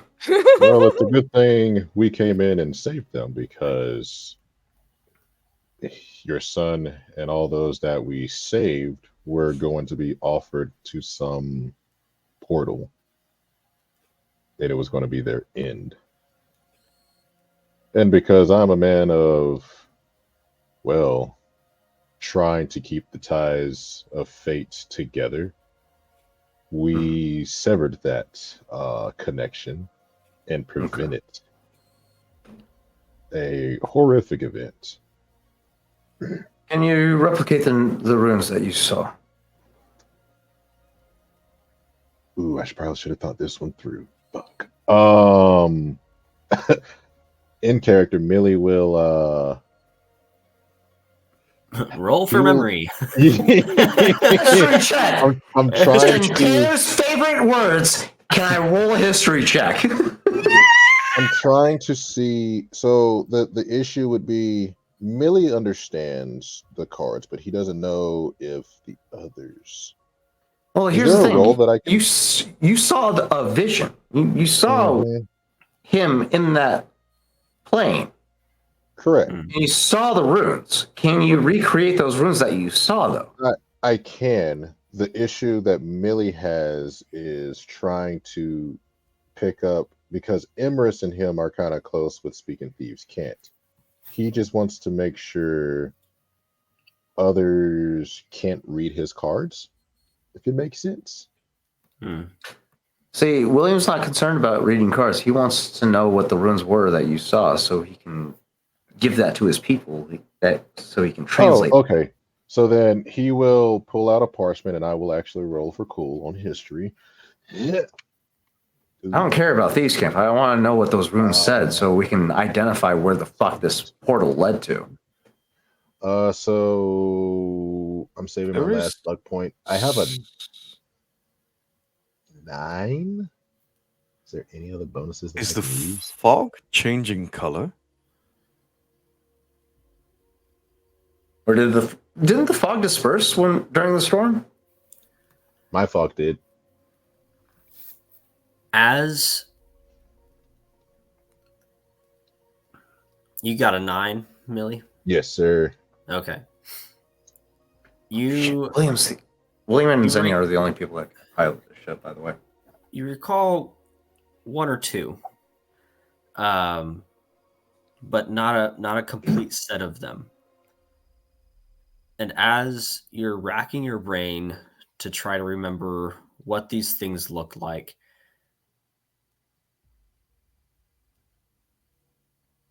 Emmer speaks up. And a rolling mist seems to be getting closer. Dark swirls of volcanic ash bellow as it crawls closer, and you hear a low. And a few moments later, rocks, small pebbles, hitting the deck of the Pale Lady. And in the water as well, bigger ones. And as they hit, they hiss. We should We're being go out on the pursued by- deck. William, Yeah. Going on. a small ember lands on the shoulder of your coat and begins to kind of smolder a small hole, a piece of volcanic rock as you brush it off. And in the distance, wings appear, breaking through the mist. Check and the clouds. sails. If there are any Emrys sails. Emrys looks up to the sails. Are there holes that have been burnt through? Is there fire on the sails? There are a few, but not large ones that would slow the ship. No fires have started of yet. Yes. They would, the sails would have collected the moisture from the fog. They would be very hard pressed to be caught on fire in this moment. But that being said, seeing all that, man the mortise. You can fire for effect on our previous trail. Okay. How Let's many see. people are on the ship right now? We started sending people through. But Yeah, you Over started sending 100 at people least. through. You started sending people through. I think at this point you would still have about 95 to 100 people left. Yeah. Man the as- fucking artillery and start sending shells down range. We got to slow this fucking thing down. Emrys is going to take a couple of people who look capable and put them on cannons and help them figure out how to aim. Real quick, would this discussion have qualified for a short rest? Yes, the hour that we've taken doing this, go ahead and mark a short rest as we head into this. Go ahead and also give me an initiative order. Yes! Nothing back in a short rest. I will say I do, however. Grendel she is at arms with her cannon. She is primed and ready, and is ready to rage. Okay. Why is my initiative always so shit? I got a 10. Millie has his pots of beanies and weenies with a wooden spoon ready for battle as the great bonfire is no more. And he does take a sample of it. Let's roll to see how tasty it is. Fuck! You're right. Only- It tastes like shit. 37 points of fucking healing from my short rest. That sucks so bad. 14. For initiative, William got a 15. 15. Okay. 14 for the Grendels. 14. I got my fucking superiority dice back. We're fine. 14 is Grendel. I see these things coming in. These Yes. winged beasts. Yes. So I will say you each have at least 2 rounds before they make contact with the ship. Ooh. William's spending his time giving Captain! commands to the artillery. Yeah. Go ahead. You're gonna need this. And he tosses something to you, a long wooden and metal piece. Not dildo, is it? You now have one of those silenced sniper rifles. Ooh. Oh, shit! Holy fuck, that is dope. You see William catch this fucking thing and almost instantaneously, instinctively go through the motions. As soon as he sees the mechanism of how this fucking thing's supposed to operate, slides the bolt forward, inspects the chamber, slaps the magazine to make sure it's properly seated, and then just fucking slides the bolt back. And It is oh yeah, 2d10 plus your dexterity modifier. No one hears the oh yeah.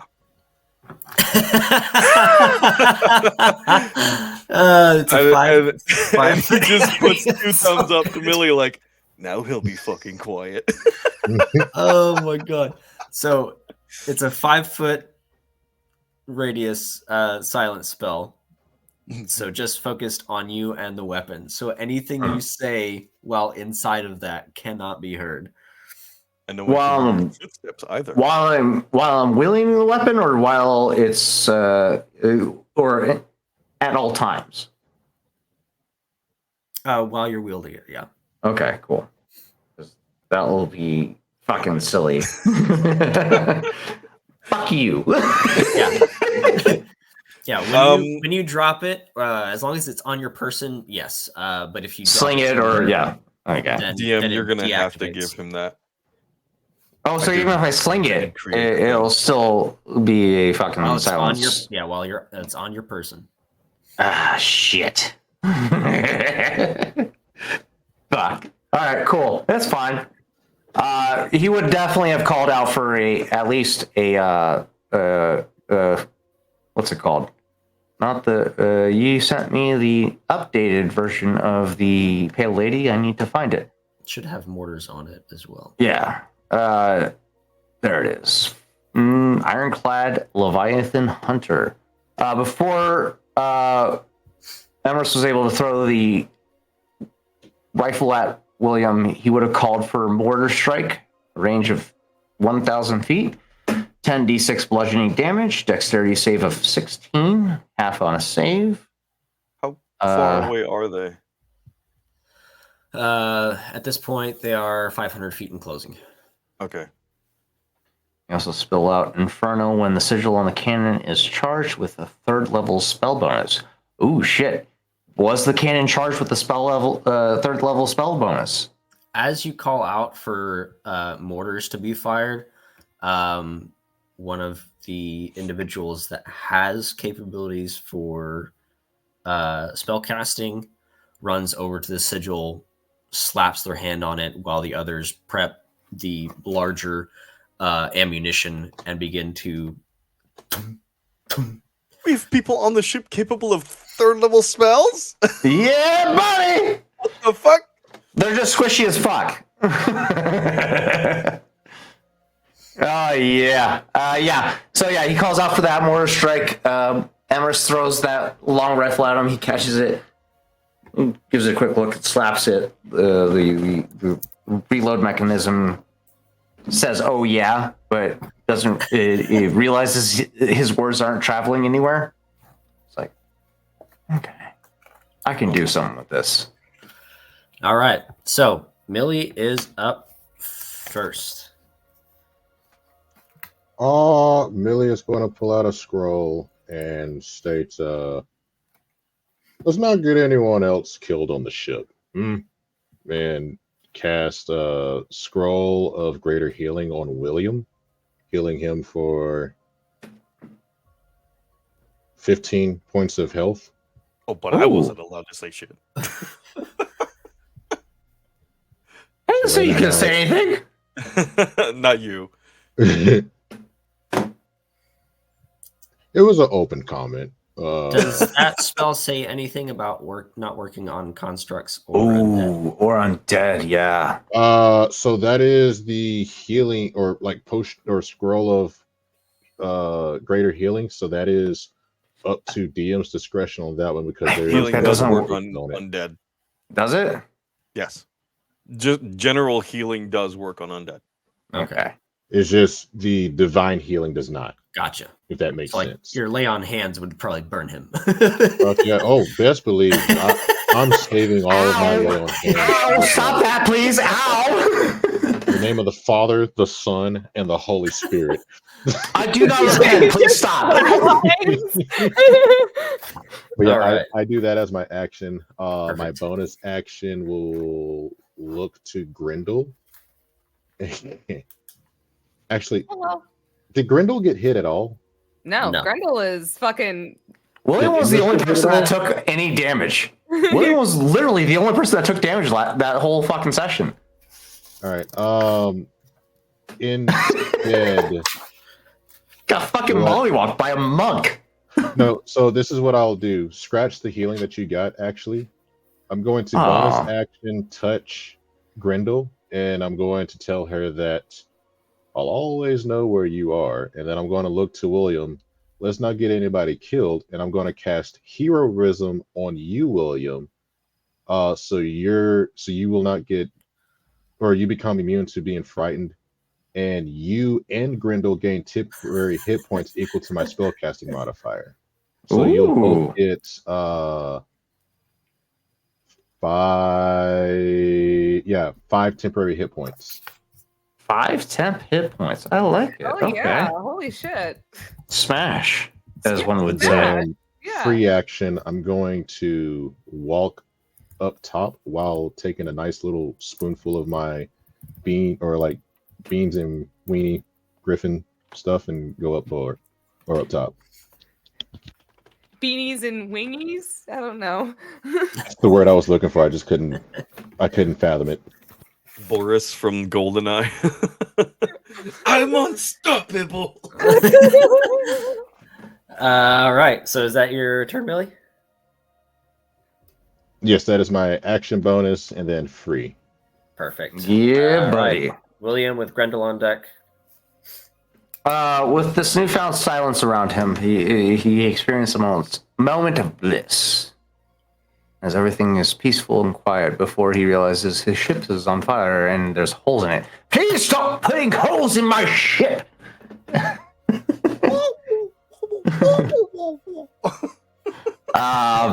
Runs up to the main mast, utilizing the pulley mechanism to hoist him up to the top portion of the sails. He's going to take up a sniper position and utilize this newfound toy at his disposal to start fucking putting holes in this motherfucker that is putting holes in his ship. You put holes in my ship, I put holes in you. Turnabout's fair play, mate. Exactly. So, utilizing my movement speed of 50, 40, 30, 40 feet with that fucking newly renovated fucking vest that I got back. Make my way up to the top sails. Purposely drop prone to make myself harder to hit at range.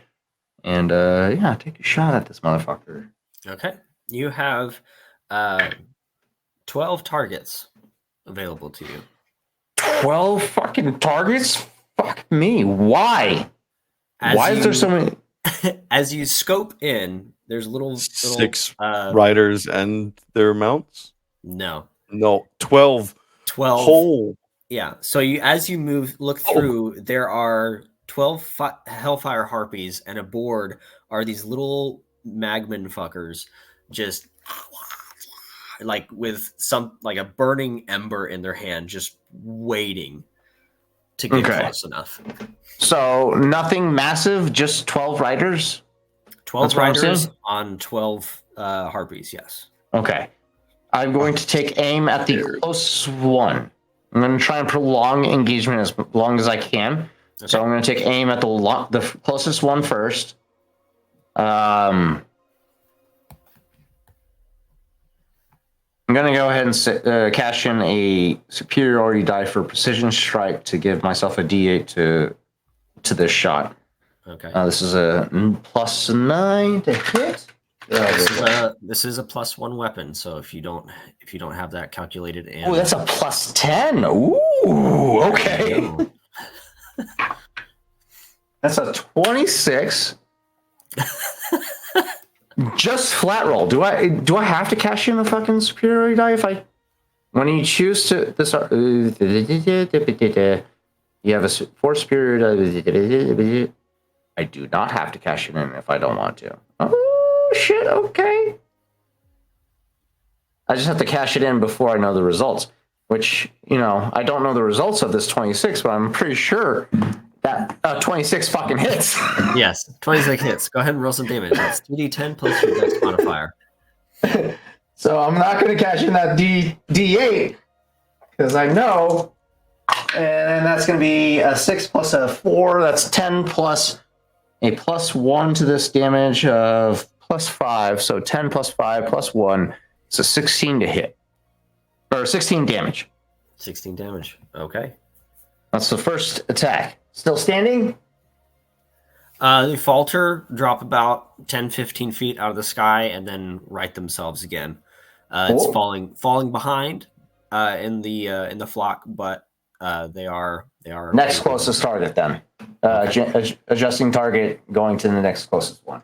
Trying to prolong. I think it was 2d12 plus dex or 2d10 plus dex. Yes. Yeah, 2d10 plus dex.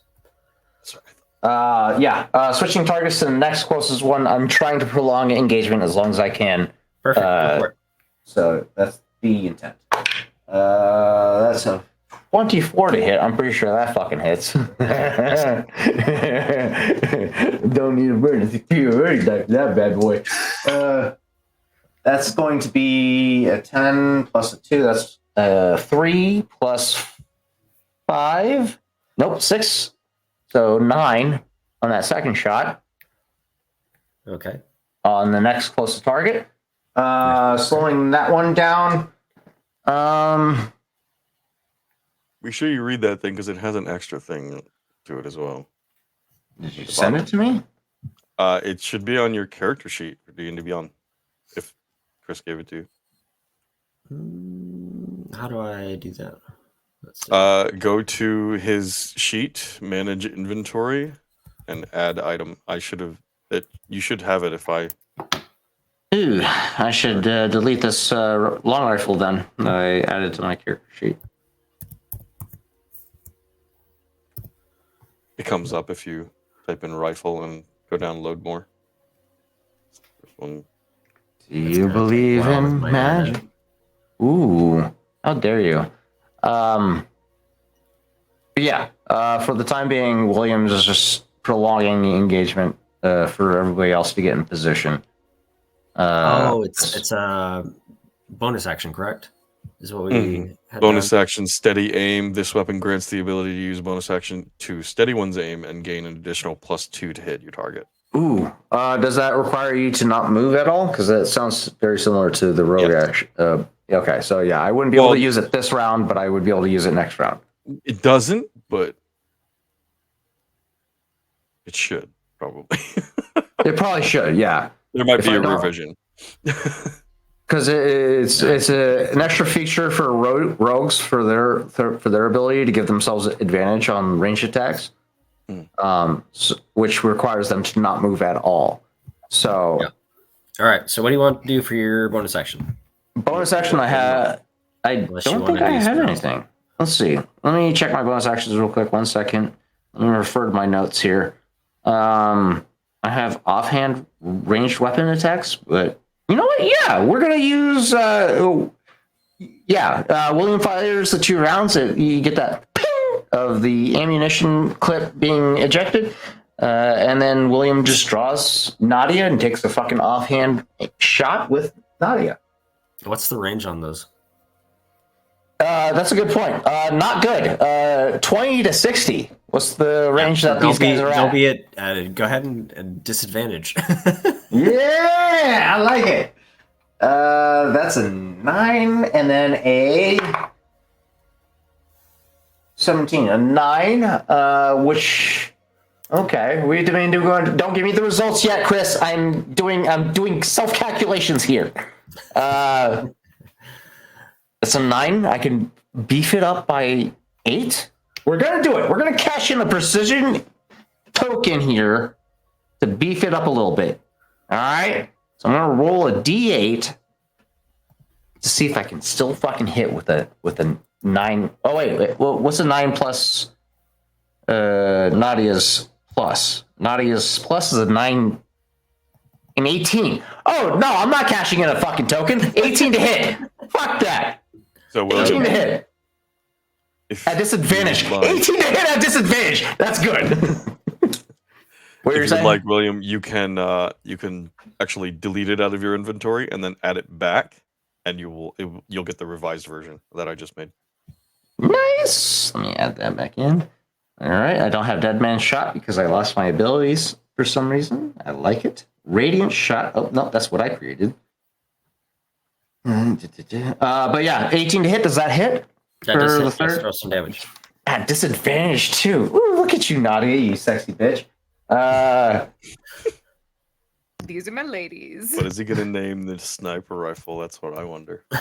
Oh, wouldn't you like to know, other Maybe boy? his daughter's name. I fucking hate you already. I fucking hate you already. Why would you say that? 10 plus 4. And I would like to direct that plus 4 to fucking Emrys for that little bullshit that he just commented. Just kidding. But, you know, Emrys, fuck you. So 10 plus 4, 14 piercing damage from Nadia. Fucking Okay. yes. So yeah, 3 different targets. None of them were the same one. Just spreading out damage evenly. Okay. Saving my action surge for the time being. Perfect. On to the next person. Grendel, with Emrys on deck. This is first round. Let's pick it up. First off, bonus action, I would like to rage. Beautiful. Roll me a D100, please. That still just, it makes me nervous every time.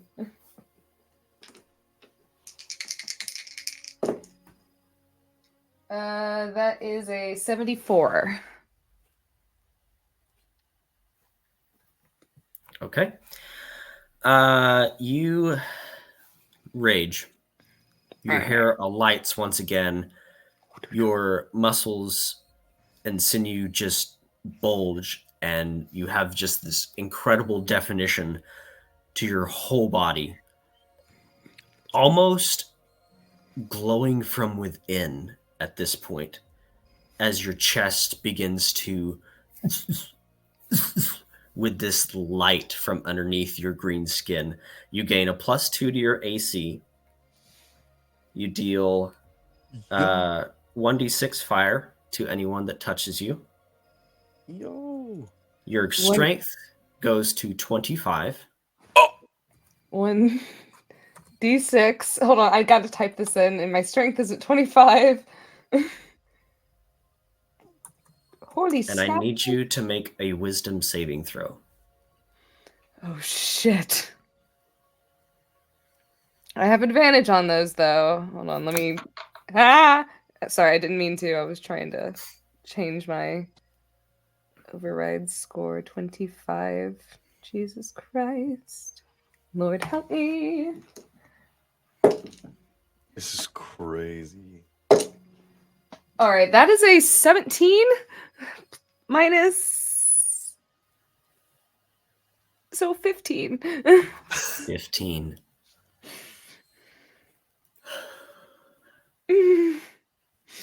Grendel, Oh, no. all you see is red. And until your rage ends, you have to attack the person closest to you. Oh, no. I need Millie, Emrys, and William. William's I- up. I to said that I walked assign- up. Okay, you walked up. William's up. Looks like it's you, Emrys. Yep.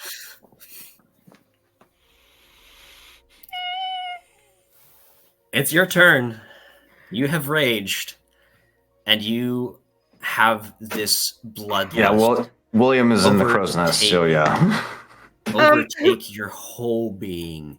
You are strong. You are on fire. You are angry, and you're going to hit the closest thing to you. Oh, Everything, no.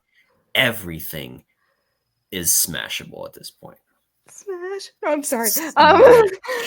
Inappropriate. Wrong time. God damn it. Who is the closest to me? And that would be Emrys. We'll Or the crew. Yeah. Yeah. Or one of the hundreds of other people on the ship. Oh, we'll flip God. for it. We'll flip for it. All right. So if it's Emrys, it's 1 or a 2 on a d4. 3 or 4, it is someone on deck. Oh, fuck. It is a 3. Ah, fuck. Go ahead and roll that attack, Brundle. You killed an innocent bystander. Wait. Who am I hitting? Who am I You're hitting? killing an innocent bystander right now. Oh my god! Oh, this is making me cry. Okay. Emrys is here. He's right next to her. Yeah, Can I pretty have a close. Like reaction? within 10 feet. Yes, I'll allow. I'm gonna roll insight to see what the fuck is. Do I gather an inkling that she's not in her right mind right now? Nope. 15. 15. Does that beat the DC for what her save was? No. That's her wisdom saving throw. But with an insight check, 15. You've seen her rage before, correct? A few times at least. Mhm. Yeah. First time she flared up in flamed rage, it was with Emrys. Yeah. Her eyes seem a little bit more wild this time. Oh, fuck. Grendel? That's when she strikes out at some random poor bystander. If I see her going to hit someone else, Emrys will jump in the way. Okay. So, Grendel had her cannon? Oh no, you're taking your cannon at point blank. Wait, that actually fucking works! Because it's at disadvantage at close at engaged range. The first roll was a 7 Okay, 7 plus what your modifier is. plus 4. And then, so with disadvantage, it's another 7 plus So 4. You don't hit me, and I kind of put myself. I kind of shoulder the cannon into the deck. You're the With a only. strength of 25. Why? Yeah, you're not shouldering it to the I deck. might hit the cannon You're and pointing it fucking up. just You're whack pointing it up. just enough to get out Just of the way. enough of to the thing. move. Yeah. Yeah. Yeah. You just see Grendel, her eyes are pretty much like just on fire, muscles bulging, and her tusks are practically bulging from her mouth. Drool coming from her. You have never seen her in this state before. And God damn it. she can't even speak words at this point. She is and you she's gonna go for another shot. Yeah. Yeah. So now Emrys is the target, closest yeah. target to you. Still at disadvantage First one is a 2. if you're using the cannon. That's good. Is a 14. So that misses again. Barely. And well, no, with disadvantage. Oh no, First- the 2. Yeah, the 2. Yeah, 2 plus 4. So yeah. Whew. Jesus fucking Christ. That's the, God damn it. that is the end of my turn, and I feel like you just kind of see her struggling with the cannon. I feel like after missing it, she's just kind of shaking it for a second, and she's just gonna. And she again just turns, and her eyes are twitching, looking at Emrys, and just growling, almost animalistic. Emrys's turn. He kind of keeping an eye on Grendel. He's very much going to say, "Everyone else go below deck right now. I have no idea what's happening. Go, move." And you hear panicked shouting and screaming, and some of the older people telling the younger people, "Come on, let's go!" And kind of just, we got to get out of here, get to the portable hole. Hopefully, it's our turn next. That sort of progression down. They'll take their actions to dash or whatever that they need to do to start just running through on their turns. All right, so top of the round, mortars fire. You want to run that for me? I don't get my turn. Oh, sorry. Yeah, I'm so sorry. You were involved. You were involved in that whole situation. I You felt like like you took your turn. transitioned that shit Go ahead. so well. Go ahead and turn. Go ahead and take your turn. I am so sorry. Emrys is going to. He warns all those people away, and then he just. All right, I'm gonna need some kind of advantage to judge here. Well, you lost him. And he will cast haste on himself, and he's going to take the dodge action for 1, and he's going to non-lethal attack Grendel to keep the Okay. focus on him. Okay. So he takes his rapier and literally whap, fucking whacks you in the brain.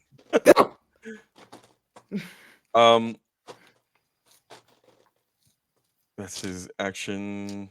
His second action. Oh no. So with non-lethal, do you have to roll to hit? Yes. Okay. No, so his action to cast the spell, he doesn't have a second action because it's. But I will take my bonus action. Offhand attack. You can still make an offhand attack with the bonus action. It will be unarmed strike. Did we rule that that they had the second action to do like? I can't do 2 attacks unless I take the attack action. From So my first action. Casting But I haste, can- you can make I an can attack dodge. action. Which will be What is- huge right now. What is the? The haste spell gives you the ability to cast you can't cast a spell with the haste action. Right. Or with the haste spell. Not in but the you same can- term, but I'm saying, can I do But you haste can and use And then Yeah, attack. then, and then Yeah. dodge in the same turn? use the dodge action. Yes, you can Yes. do that with the haste spell. Sick. That's what I'm doing. And I have 18 AC. We're giving disadvantage on everything. I'm just gonna be a dodge tank right now for Grendel. Yeah. All right. I'm so Beautiful. sorry, you guys. This is okay. This is interesting. It's fine until William gets word that you're fucking doing this shit, and then William's gonna have to fucking talk to his dude. Like, hey, where the fuck are you? Why are you sleeping? Get fucking back in the fight. We got some shit to deal with. I'm so scared right now. You're not gonna hit me. I'm excited. I'm excited. So This is a- catch me. Okay. Especially with that fucking cannon. Ooh, your time is limited, my dude. She only has one more shot in it left, so Go ahead and roll me some mortars. My Word doc is not working for some reason. Okay, so It's completely no. blank. That's kind of I already got it pulled up. We're fine. So the mortars is a dexterity save of 16. Okay. You take half damage on a save. It's a 10d6 bludgeoning damage.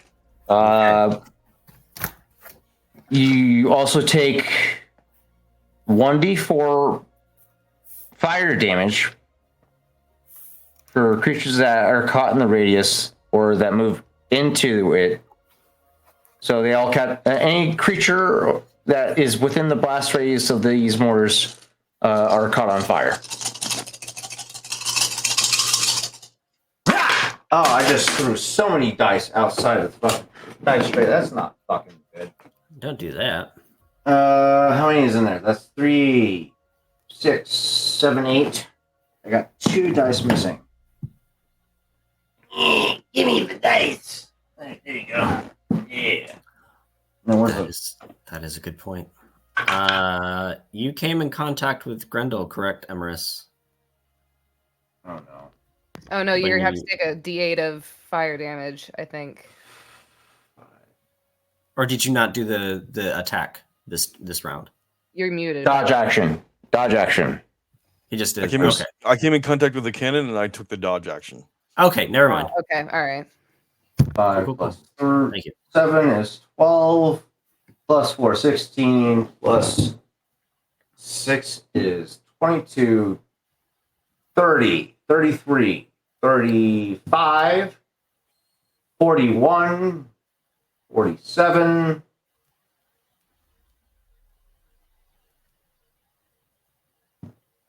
What does a 40 stand for?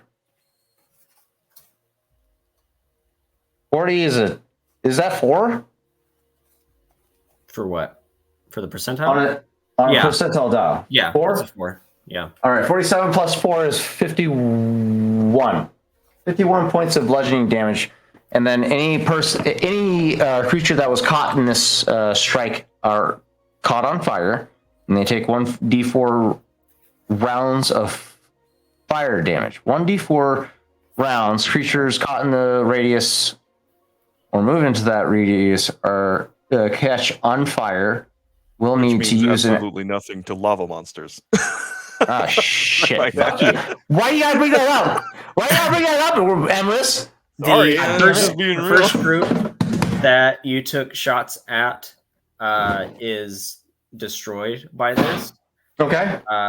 The second, you said it was 51 points. 51 points of bludgeoning damage, yes. Okay, so that is the other 3 groups are Plus fire looking- damage, but or pretty not rough. plus fire damage, but they take fire damage if they're caught in the radius. Gotcha. So you took out an entire group of these, and there are Fucking tits. 9 left. All right. We're gonna go to. Do you guys want to finish this round and then go to break, or Why not? That sounds good. okay? All right, you're up, Millie, with William on deck. I did not see, or I haven't had a chance to see, I guess, Emerson and Grendel get into it yet, correct? Where would you be? You said you Or were I would have up. been on top, or I would have been on the upper deck trying to get a visual of what's about to fuck us up. Okay. Well, Grendel and Emerus, I believe, are also on the top deck, correct? Yep, and Okay. she's blasting Yeah. fucking cannons. So seeing that Millie's going to action, God damn it. No, he won't know this. I'm going to use my action to, I guess, read the situation, get an insight on why Emrys is attacking Grendel out of the blue. Okay. Dodging. 19. I'm going to argue I'm going to argue in your favor, Millie. That is a free action, dog. Okay, so free action 19, 20, 21. Quit crippling yourself. Figuring out why Emrys would strike at Grendel of all people. Yeah. Has yet to do so. You saw He is trying to you saw dodge. Grendel She's trying to with that roll. You saw Grendel rage as she usually does before an incoming battle, And take 2 shots at somebody near her. and then instead of aiming the cannon long range at these incoming hellfire things, turn it to one of the innocent people where Emrys interposes himself, move them out of the way, or hit the cannon as hard as he could with his body to move it just a hair over so that it would miss its target. Yeah, that was fucking.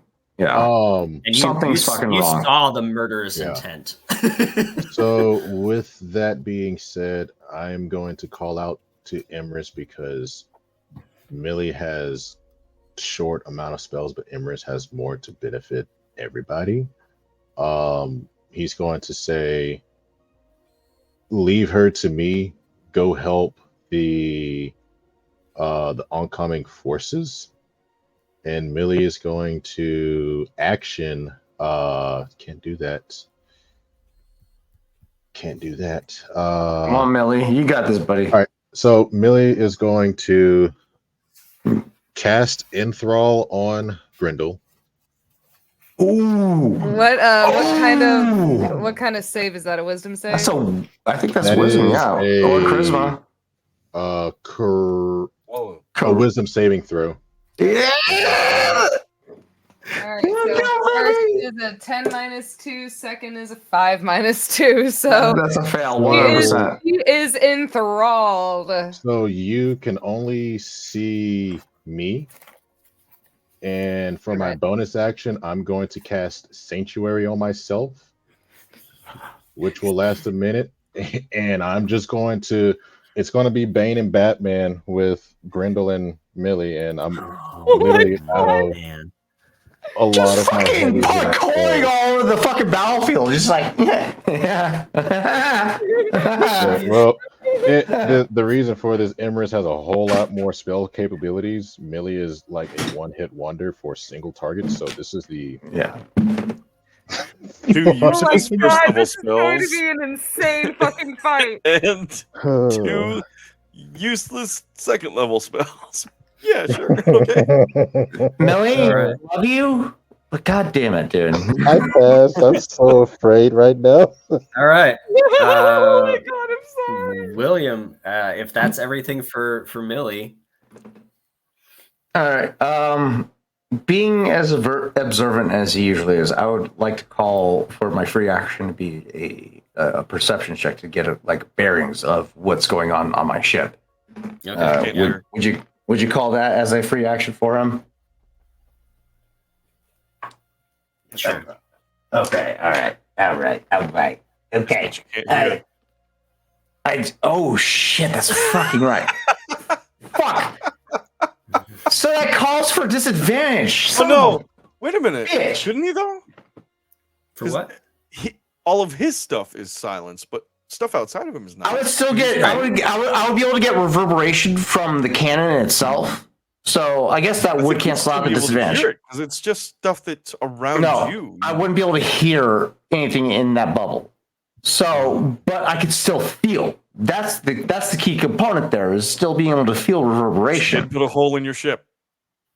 So I would like to argue that I should still be able to make this perception check at flat, not at disadvantage. Go ahead. All right. Okay, that's an 18 plus what was my perception before we go into results here. Plus 5, that's a 23. 24. I'm gonna stick. 18 plus 25 is 23. Sorry. Yeah. I'm not good at math. Don't listen to me. You're fine. You're fine. I'm going to stick with that result. I'm not going to supplement it because I feel like 23 should be sufficient enough to be able to tell that somebody's putting holes in my goddamn ship. You feel 2 shots, and you know this vibration, this kick to your creation. Grendel's greetings, familiar to you, but you don't see cannonballs going downrange to these incoming threats. And you look down, and yeah, there's a hole. The front 2 holes. 2 holes. 2 holes in my ship. the railing of the front bow and some of the flooring is gouged out of the front. Okay. I cannot afford any distractions right now. I need to maintain the distance that we have at this point. But I am now fully aware of the situation that's going on with Grendel. I can only bank on the fact that Millie is going to be able to handle the situation that is presented before him. So I am going to utilize my action to maintain fire downrange for the time being until things start getting really fucking hairy.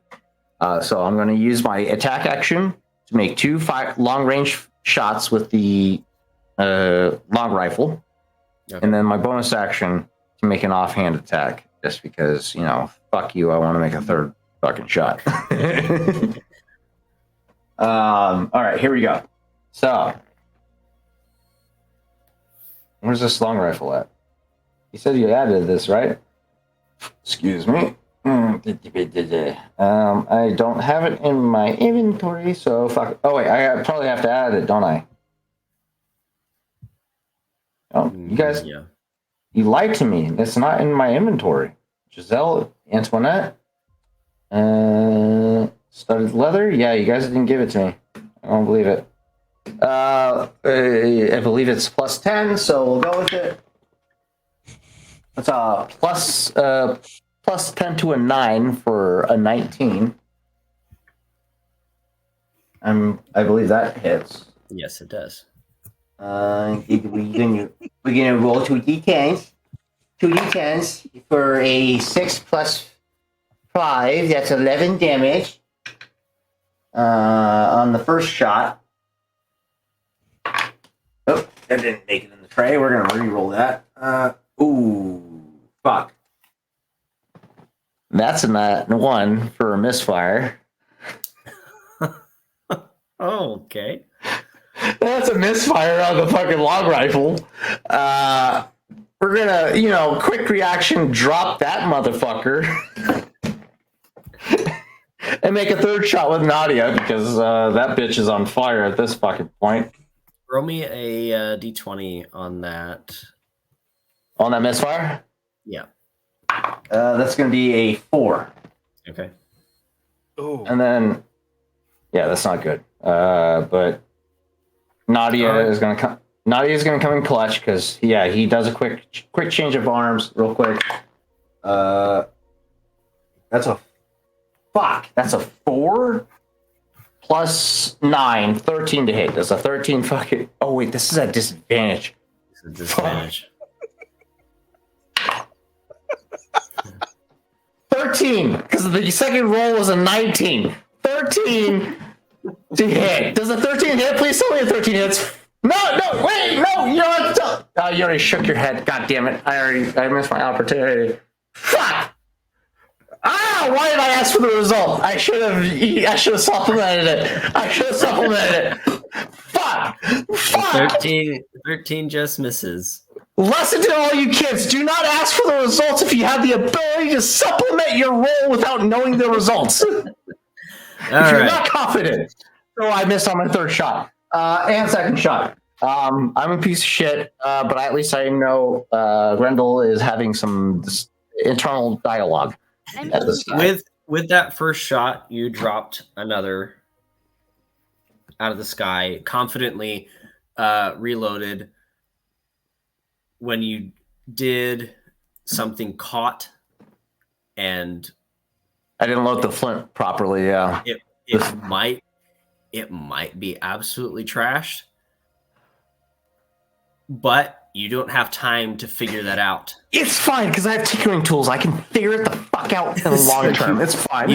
You drop it, take your other one out, fire that, and I miss, and I fire, and I miss. It's And fine. I fire It's again. fine, Chris. I might have to devote some long-term time to it, but I will It's fix fine, it. it's fine. It's fine. All right, Grendel.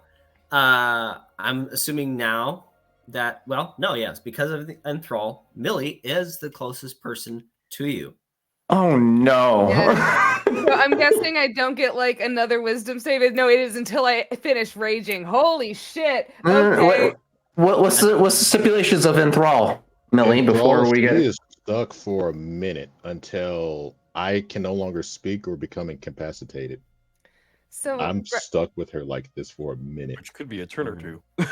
So Grendel is going to take her final load in the cannon. She's turning and she bonus just action. like, Yep. That's another 3 rounds of shots right there. You hear that, Millie? She's taking a load. Yep. Yep. No. She's actually not loading her cannon. She Things has were one said in fi- Discord. I don't want to talk about she it. has one final shot in this cannon. I'm personally, I'm just gonna flat out say it. She is not coherent enough to put those cannons ready buys. So she's probably going to drop this cannon after this shot. Reaction, She has one more left, so she is going to fire this at Millie. Yep. Oh god. And that is god damn. These dice are fucking doing it for me today. That's a 5 plus 4. We're happy 5 about plus 4 that. and 9. I'm very happy on this one. Wait, roll again for a disadvantage. Yeah. So you might self-destruct. 12. Please don't destroy my cannon. 12. Okay, so 9. Right, 9 is cool. the. I'm fine with this. I'm looking to Emrys with just pleading eyes of Hurry. But Please get it after under control. but free action, she's gonna drop. She kind of sits there and she goes, and after shaking it, she drops it, and you watch her take out her executioner's axe and flip it in her hand. So I'm sorry to interrupt. Question for the DM because this matters. So for Sanctuary, because I am the only target she can see, she has to roll a wisdom saving throw in order to hit me or go to the next target. That's right, yeah. So you know what? We're just going to have Sanctuary, if it's okay with you, just being at disadvantage because it's just going to be an infinite loop that I don't think Because you have enthrall. 20. Yeah. Well, it's gonna so be- well, here's the thing. It's either she shoots at you or she shoots at an innocent bystander. But so she can't because in Thrall she can only see me. She can perceive others at disadvantage. Oh, she, What's going on? yeah, she Yeah, can but- still. She's still able to shoot at other people, but she's compelled to shoot at you. Right, but she would have to roll a perception in order to perceive others. That's the issue. No, the wisdom save compels her to shoot at you. This is hurting my brain. This So is a very by interesting technical law. standpoint, yeah, it's a very, very conflicting standpoint because you doubled up on with the sanctuary. By a technical standpoint, she needs to make a wisdom saving throw to be able to target you specifically. She fails that saving throw. She can target other people, but it will be a disadvantage because she's compelled to target you. So Okay. it's a wisdom save for you, and it's a disadvantage to hit anyone else with enthrall because of I'm the cool with perception that. check. Okay. So you have 2 layers of protection in place. So go ahead and roll that wisdom saving throw, Grendel. To see if you can even target him. And what's that? What's that So DC she's gonna meet? with advantage, that's a natural 20. With disadvantage? No, with advantage. You don't have She has- advantage. You have... She has advantage on wisdom saving throws. Oh, that's Yeah. right. Oh, shit. Yeah, and the first roll was a fucking 20 either way. So So, okay, yeah, that's that. So, Yeah. the first shot was a 9. That misses. Okay, there you go. You don't target an innocent bystander, thankfully. yay! Okay. I get to attack Millie again. So yeah, you kind of see her just and she drops the cannon and so she takes out her executioner's axe, flips it in her hand, and she goes, "Doo, doo, doo, doo, doo." This is and, this is 2B Dice Adventures for you guys. and She is going to swing-a-ling-ling. Roll a wisdom saving throw to see if you hit me again. To make another attack, yeah. You have to make another wisdom saving throw. Okay. 18 and Yep, a 19 you- minus 2 You for make the save. 17. 17. Oh, disadvantage. 16 to save. No, I have advantage. 19 minus 2. Oh, 19 minus 2, you... So 17. Oh, yeah, no, she doesn't make it. So for Sanctuary, you lose the attack. Oh, Okay. shit. You don't lose the attack, you just have to target somebody else within the same range of with you. Sanctuary, on a failed save, the creature chooses a new target or loses the attack within range. I'm her closest target. You're not the only closest target. There's bystanders around Oh, you. yeah, I Still forgot here. about bystanders. I'm still here. Pew. So Oh, if well. Emrys is near, So, Emrys is Amorous civilians are near him. I mean, you Well- definitely have disadvantage to hit me because I'm One- 1 dodging, 2. Listen, we like to argue in favor of the DM because we like to be fair What here. is going on? You're 1 and 2 We're for trying to Emrys, stop you killing 3 and people. 4 for bystander that are almost all 5 and 6 dead. for Oh, Again, bystander. I told everybody to fuck off. What are they still Oh, doing? They're moving. They're on their way. At the end of this round, they will be all below. Okay, so I'm gonna roll to attack. Oh god, Grendel is going to feel horrible about this, you guys. Like, this is god, please. Millie, use your goddamn importance and save a fucking civilian, goddammit. I used all of them already. I'm sorry. No! It's a 15 plus an 11. Son of a bitch. Roll some damage. No! She rolls above a 1. Grendel! She has a plus 11 to attack right now because she is at 25 strength. What's your minimum damage? 1d12 plus 7.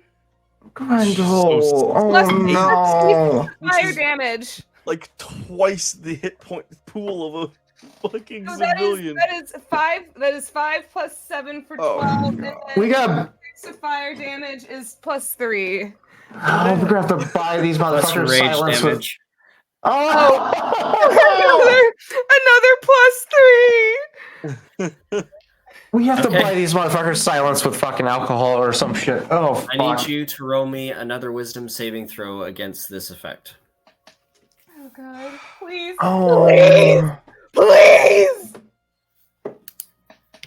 Millie's effect or the Natural madness? 20. Natural fucking 20. It's a flat roll. I don't 16. know that you wanted that. Oh, God. Chris.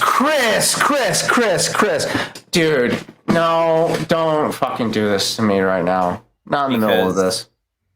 As you swing, your axe connects and slices through cleanly as your mind clears. Your hands alight on this battle axe, following through on a hit. Everything calms. You're still in your rage. I need you to roll me a constitution. No, that's at the end of your rage. Sorry. You're still raging. You're no longer affected. You can attack whoever you would like. The effect of attacking the closest person to you is over. However, Grendel doesn't attack. She immediately drops her fucking axe. And as she is raging, her flames are fucking bursting, seeing what she has done. She is absolutely, you watch as she just goes, what?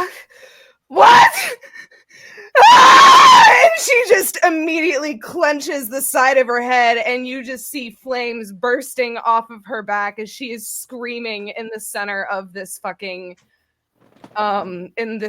ship.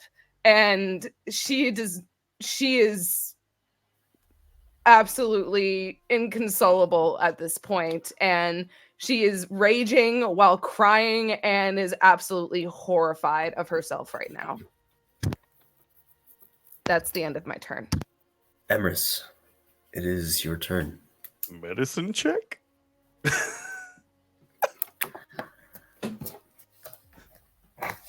If you would like.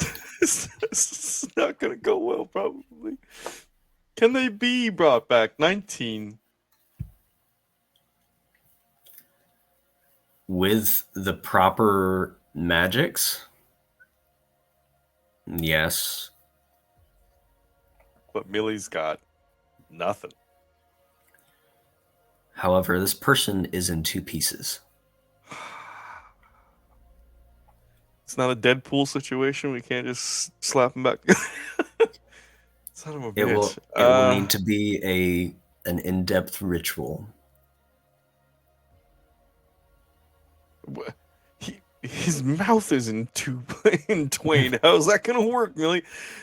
Fuck. Okay.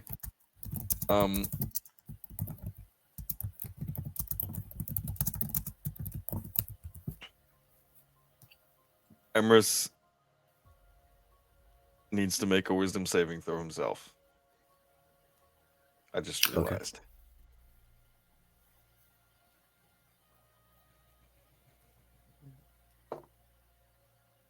Oh, good. 8. Emrys, because of the flames, is catatonic. Seeing this body be split in twain, seeing the flames overtake his body, smelling the burning flesh, he is brought right back to that memory. You sit there, hasted, but frozen in your steps, just vibrating with the air. And that's where we're going to go to break.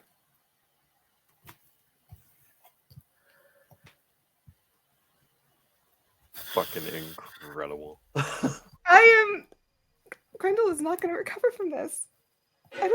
Oh my god.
Hello, and welcome back to Tales of Vardin on To Be Diced on this lovely Thursday night. We'll get some announcements out of the way and then hop right back into the action at the top of the round. So, without further ado, next week's slate. What we got That being coming said, up? Yes, I got the slate. I'm thinking about doing a change up as opposed to doing a mid-campaign announcement. I think we should probably do announcements at the start of the campaign, and then that way everybody. Yeah. So in case if anybody can't stick around for the long term, for the length of the campaign, they can at least get announcements ahead of time. So going forward, we're going to switch to the start of the campaign. But as of right now, Star Wars: Edge of the Empire, Tuesday at 7:30 Mountain Standard Time. We will be continuing the adventure of Cor Atlas in the Rizard Gandhi Safari Services venture as they finish their campaign into Beyond the Rim, and closing out this adventure module, going into a freeform campaign at this point in time, which I am fucking terrified of doing, but excited all the same. Tune in on Tuesday nights to see how I will tackle on a freeform campaign. It's going to be interesting. It's going to be a lot of fun.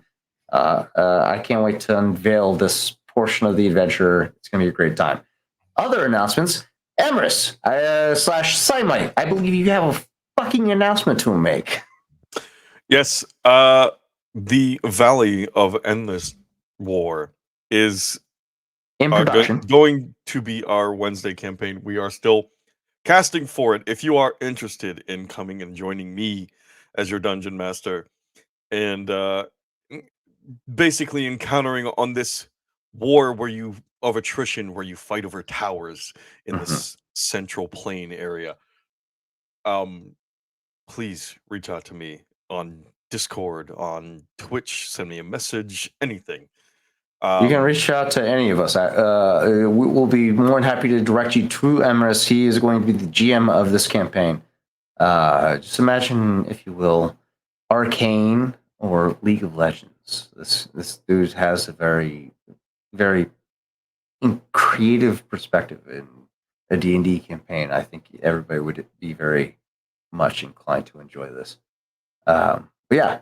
Emrys, the new addition to the To Be Diced Adventures administration crew, as well as Son of the Ghost, Oz.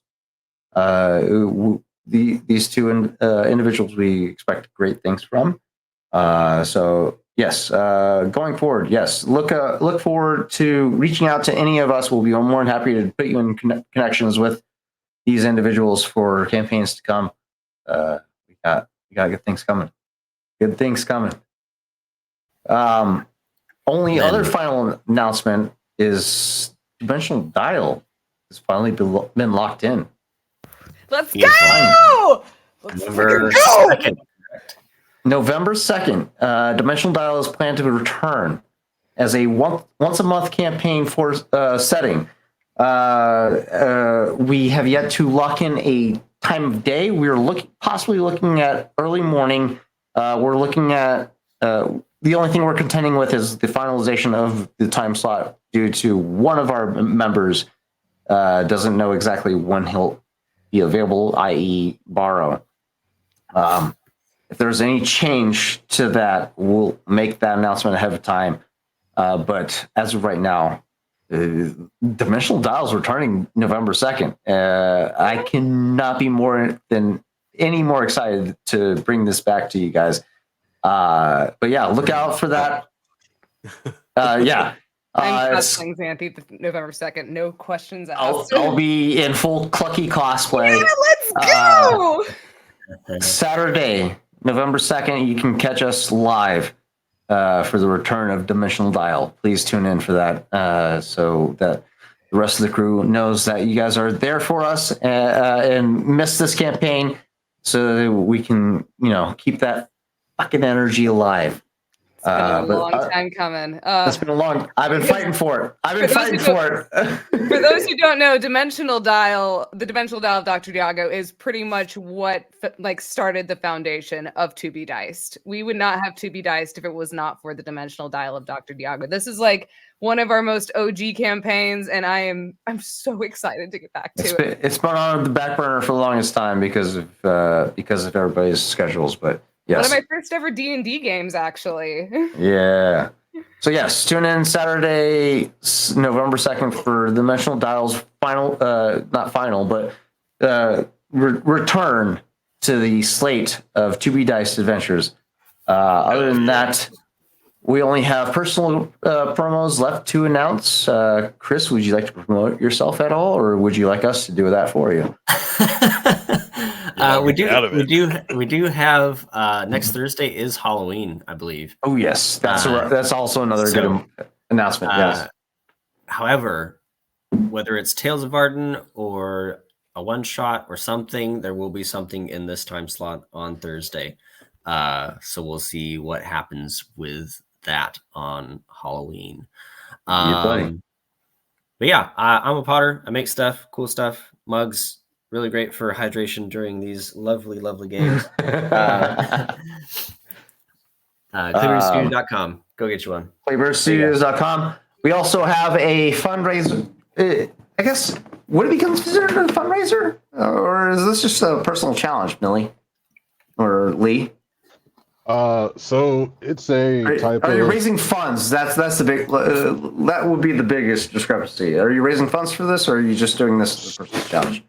So for one of my Marines, he is doing this as a way to raise funds for our Marine Corps ball this year. He's using this so we're essentially, this started as a motivation for us because we have something coming up where all of us will be activated here soon. And this is just a motivation to keep us kind of, for a lot of them are new deployers. This will be my 5th one going overseas. So this is a way to keep us motivated, keep us kind of engaged with everyone. So that way, for a lot of us to feel loved and wanted. So for the sessions and what they have going on is what we're doing is for every is a 50 push-up that each of us do for subscribes. That is 2 miles per subscription that we get. And for my junior Marine, what he's doing is on his Twitch streams, he's actually utilizing proceeds and fundings that he makes towards the Marine Corps ball. So that way we can have a nice little hoorah before we ship out. That is really cool. If you could get, now that you brought that information up, if you can get the official information for your unit's campaign ball to me, I believe we can link that up to make that an official charity. So for, that one, To Be Diced. That one has finished. We have our ball next week, and then what we can do is if he still wants to do it for next year, I can definitely we can set that up. Keep you all up or keep you all up to date. But as far as it goes, it's just Weapons Company, 3rd Battalion, 23rd Marines here in Springfield, Missouri. We are doing this as a type of self-care, keep us motivated, so that way when we come back from overseas, we at least know that the time spent away from our families, for a lot of us that don't have families, we at least know that people care. Yeah. Absolutely. If you guys are interested in supporting your fellow veterans, feel free to reach out to us on TikTok, Twitch, any of these platforms. I'm going to go ahead and in my off time, I'm going to set up a charity fund for the veterans program. But that's something that's near and dear to my heart, as obviously is very near and dear to the rest, several of us. A lot of us come from a military background here with 2B Dice Adventures. So, if you're inclined to support us, feel free to reach out to us on all social media platforms. We'll be happy to help direct your guys' support. But that being said, Only other final announcements. I actually have some. So Yeah, let's go. First and foremost, after some mild health concerns, I will be finally releasing some Halloween content, which I'm very excited for. But on top of that, starting tomorrow, so I am a part of another D&D group called the Clockwork Nexus, and I will be playing. Big Chief is our DM for this campaign, and this Friday I will be playing Marilla Luminescent, my glowing water genasi bard. Yeah. And we're gonna see if she gets closer to her Captain Ellie and many other things that are going on. And she that will be tomorrow, starting at I believe 6 or 7 p.m. Central Standard Time. I will be sharing an announcement video with that. And then also I have joined a new campaign over on the Clockwork Nexus, playing Samara Ravenpetal, my beast barbarian. And I've just started with this campaign, and I am super excited. That will be on Mondays around the same time, probably. So make sure you check that out. I'm super excited for both these campaigns because my God, it's gonna be a blast. But I'm jealous. I wish I could play hope to see. Yeah, I'm now playing D&D about like 4 to 5 times a week, depending on. Yeah.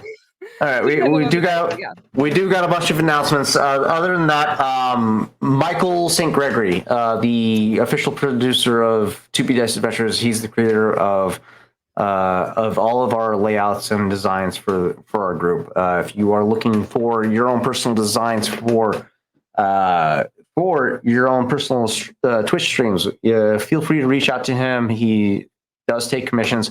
Currently in talks with him for producing something for Cymite's campaign here soon.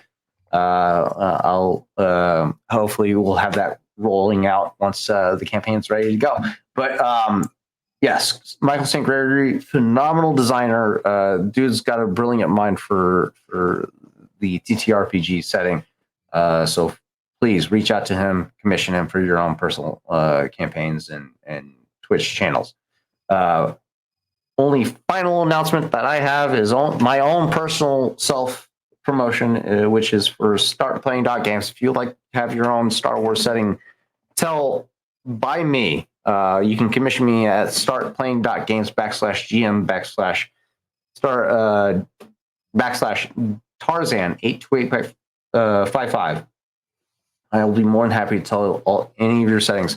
I have 3 different modules available for play at $15 a session, and then I have one-shots available at $5 per session, and then your own fully fledged personal campaign at $25 per session.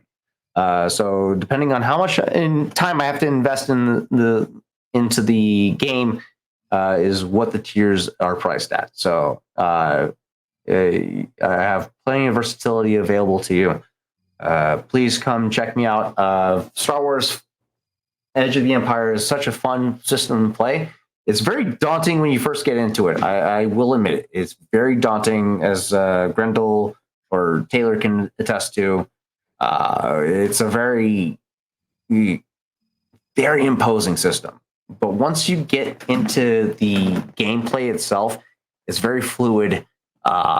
It's a lot of fun and very immersive. It's very role play heavy for sure. Especially for your role play lovers, highly suggest it. Highly recommended for role play enthusiasts. There is combat play, but combat, I will preface it right now. Combat is very unforgiving comparatively to Dungeons and Dragons. AKA avoid combat. Avoid combat. A day of recovery is only 1 point of health. That is the preface. You only get 1 point of health from the standard day of recovery. So it's not that easy. But other than that, great system, a lot of fun. Highly recommend it. Other than that, that's all the announcements I have left. Let's get back to whatever we have left ahead of us. Chris, the rest of the session is yours. Yeah. So let's see here. Nope, not that one. Oh, you want some theme music? I got you, buddy. I got you. This is gonna get everybody in the mood. No, this one. You argue that I wasted being catatonic, or Grendel's catatonic. Emrys is catatonic. We're all catatonic. Yay, yay, yay. It's all you, man. So, because of this, Emrys, is that your turn?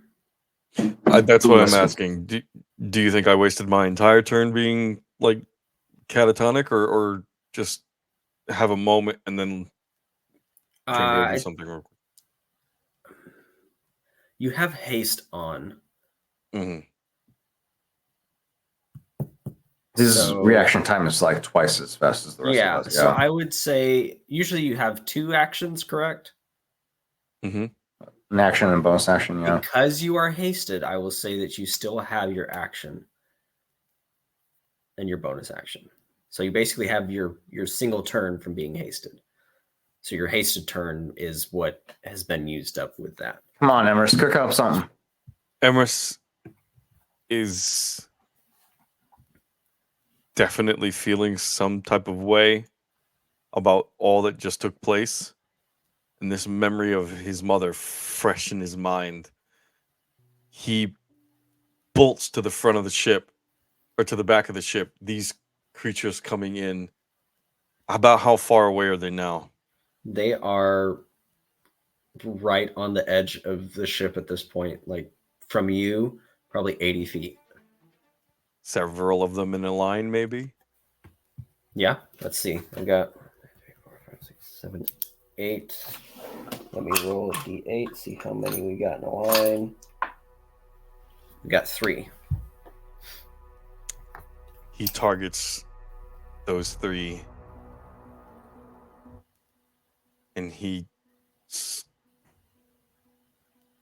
very much screams out in anguish and verbalizes these magic words.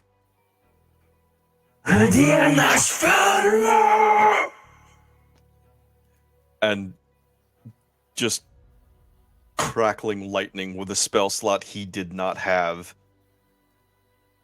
And I'm going to roll a Constitution save.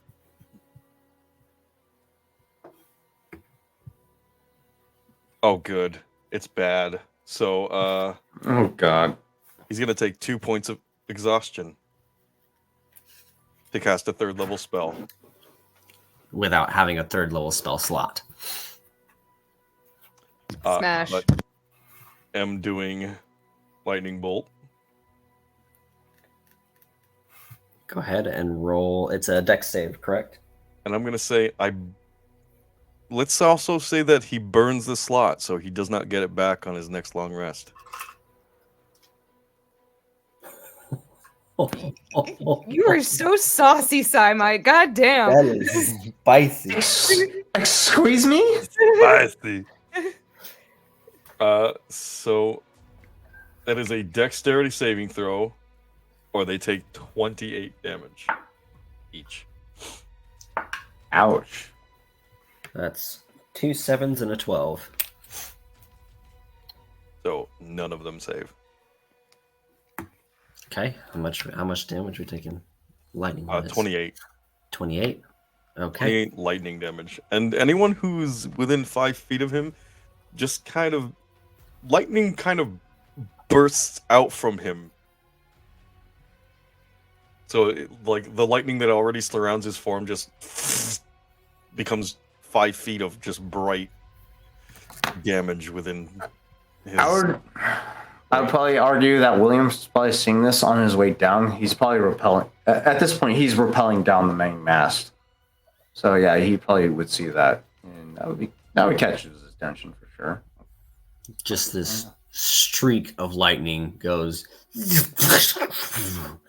connecting to 3 of these hellfire harpies. The magmans explode into lava and ash as the birds themselves just crackle and burn, falling 2 in the ocean, one landing dead on the deck of the ship, just charred. As the rest of the Hellfire Harpies, 3 of them land on the ship as the Magmans dismount, and the other 3 will do a pass over the ship. At the top of the round, it is their turn as they attack down with. Oh, it's showing me the new exhaustion rules. So -4. Yeah, buddy. Is that what we're using? Disadvantage on ability checks is first. Oh, you're 2. You have disadvantage on attack rolls. Yeah. That's legacy rules. Disadvantage on attack rolls. Let's see. We haven't fully converted over to the 24 yet. All Fair right. enough. So let's see. There's 3 attacks. They can do that.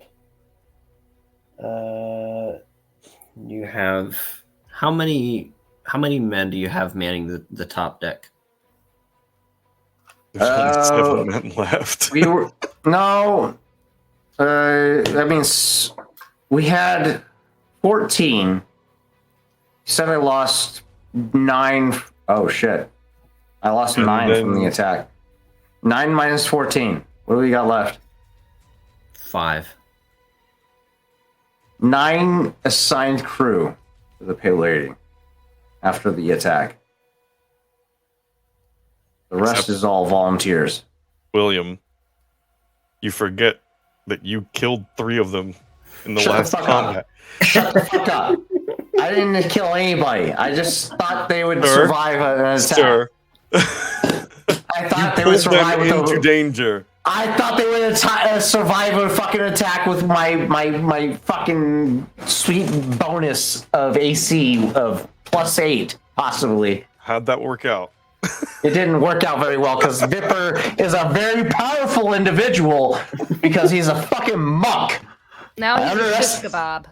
He's a piece of shit that was absorbed by that was killed, not by me, unfortunately.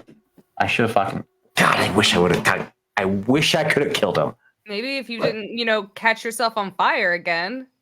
I didn't catch myself on fire. He caught me on fire. Oh, you keep getting yourself on fire, William! You're getting a little lost. This is neither here nor there.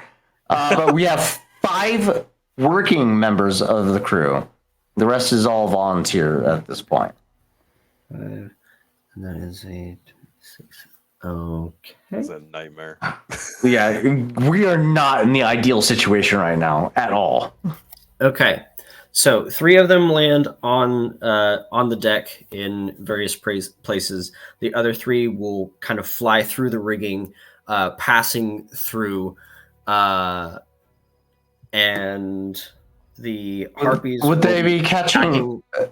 Could I argue that they'd probably be catching William's attention as he's trying to make his descent down the main mast? Oh, absolutely. One passes right in front of you, which is where the first Magman will be carrying this just ember in it.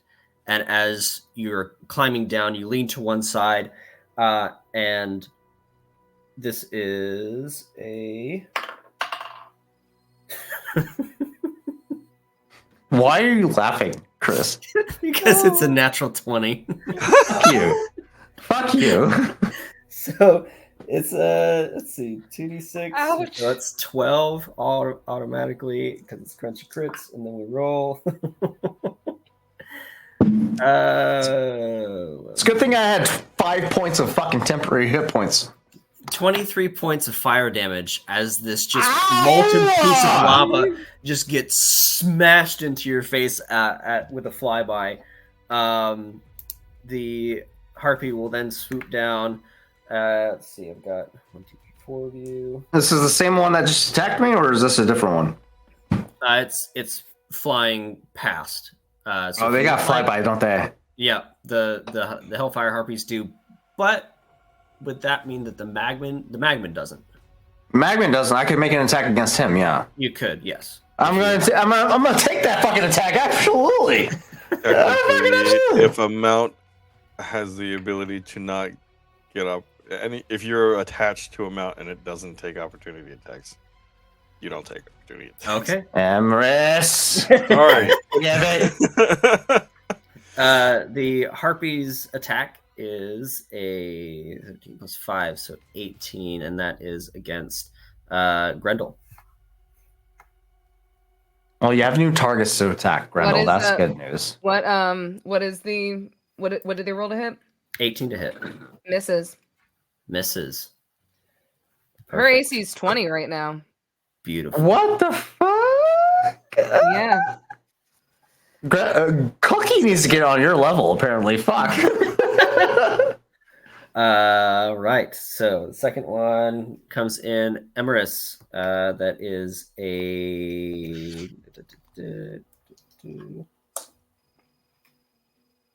that is a 19. That just hits. Okay. Let's see. That is from the Magman. So 2d6. So 3 points of fire damage. And the Harpy is going to take theirs with a 16. Does not hit. All right. So just for just for a quick disclaimer, we're currently on break right now. They're not on break, on commercial. I feel like because Critical Role does.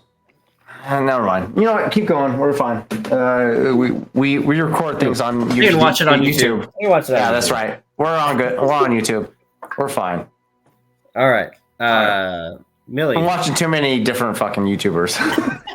your Magman attack is an 18.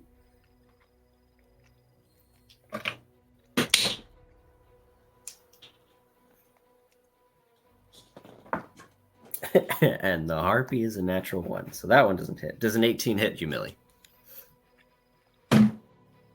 I'm still under Sanctuary. He has to roll a Wisdom saving throw. Wisdom saving throw. Thank you. Clutch. That is Wisdom for the Magman. So good. That's +0, so it's just a straight roll, and that is a 15. Nope. Smash. Okay, so who I'm is? sorry.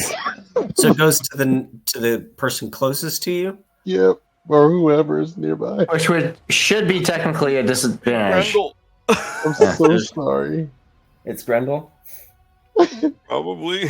So do I use the same number or do I re-roll? That's totally. I would say re-roll because it's an 18, but you're the DM. It should be considered a disadvantage, technically, because you have to roll to be able to attack the target that you intended, which is already considered a disadvantage. But because your attack didn't pass the save, you're required to attack another target. So whatever this roll is, no. Whatever this roll is, you have to take the lower number. Okay, so just roll another one and take the lower. That's so 15. That misses. Cool. Yeah. Grendel is That still is pulled their- up in the middle of the ship crying. Mm-hmm. I don't know how these fuckers are missing her. I'd say more. I would say it's more of a recognition of the same. You are a light with this fire. You are Rapid deployment of forces. They don't have time to react to you being incoherent in the moment. You also kind of look like them. Not exactly, but you see that flames person's on fire. That's one of ours. Erupting from you. Yeah. Let's kind of go on to something else. So that's how I would explain it anyways. Yeah. Millie, you are Camouflage. Seeing Grendel break down, and everyone else kind of within the 6-second span engage in combat. Millie is going to. He doesn't know if he should. Yeah, he's going to drop the enthrall. So he's going to somehow just not speak anymore to make it to where she can no longer hear him dropping the spell, unless Chris has it, or unless you want to do it a different way. No, you can drop the spell if you'd like to. I don't care. But free The action, free action. Yeah. he's going to try to, whatever the definition is, re-engage with Grendel on her primary mission, which is to keep everyone else alive from the onslaught. And Millie is going to pull out his deck of cards and imbue it with his paladin oath of poison. And whoever is within 120 feet, preferred targeting the innocent people, he is going to attempt to throw one of his decks at one of them. So that'll drop my sanctuary spell. We'll. I mean, We're not going to use my luck point for this. We're at 8. Does a 13 hit one of the harpies?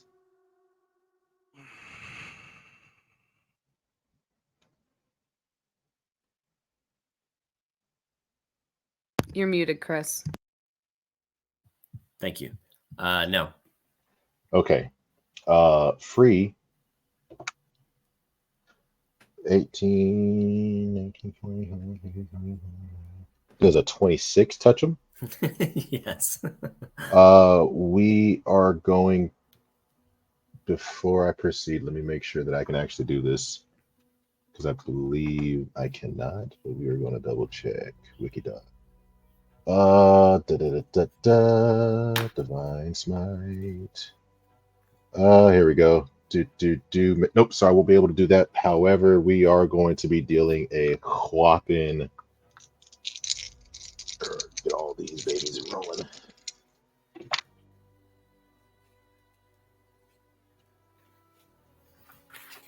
A total of 20 poison and slashing damage, all of which are magical. Smash. To One of the harpies that are doing flyby attacks on innocent people. Okay, perfect. As Randall would say, smash. Okay. And then that target with poison strike. The next time you hit a target with an attack using. And then with a follow up, Emma drops a fire fucking album. EP. Oh, I rolled the two wrong ones. Hold on, I'm sorry. You got meta magic?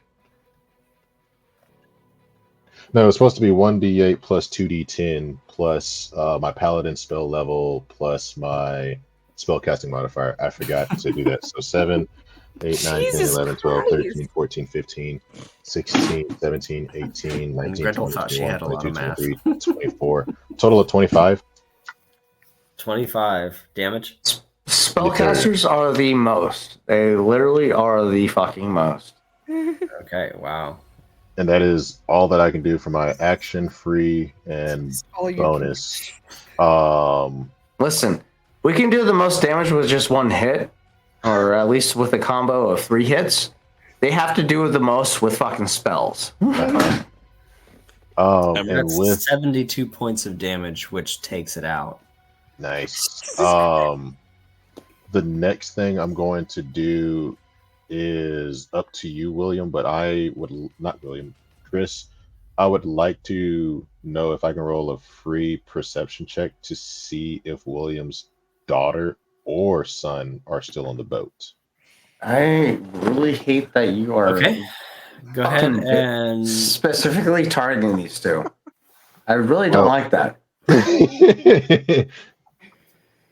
That is a 14, 15, so a 27 perception. 27. Listen, I'm already ready to set the world on fire because of the fact that this motherfucker has a more glorious beard than I can grow. You look around and you notice that Grayson is trying to get on deck. There are other people holding him back. He is exhausted. Which would But have he is- been William's instructions 100%. Like, yeah, he needs to be. But he is trying to engage in the fight with one leg. Yeah. He wants to help, but there are people keeping him at bay. Looking around for Aveline. Aveline was the person that Grendel. Oh. Shut the fuck Oh. I fucking knew it! I fucking knew it! You were gonna put me in this situation. I knew you were gonna put me at odds with Grendel. I knew you were gonna do it. I wish I didn't ask You that. evil didn't ask son that. of a bitch! I wish I didn't ask that. Oh my god. Okay. Going into realization, I really hate Millie. He's not going to say a word, but rush over to Grayson. You can cast a spell like I did. You can cast Revivify and take points of exhaustion Oh, if you The feel thing like is, you I- should. the thing is, Revivify can't repair missing Well, we'll get to that after this. I am going to rush over to Grayson and attempt to like body block while fighting, and that is going to be my turn. Okay.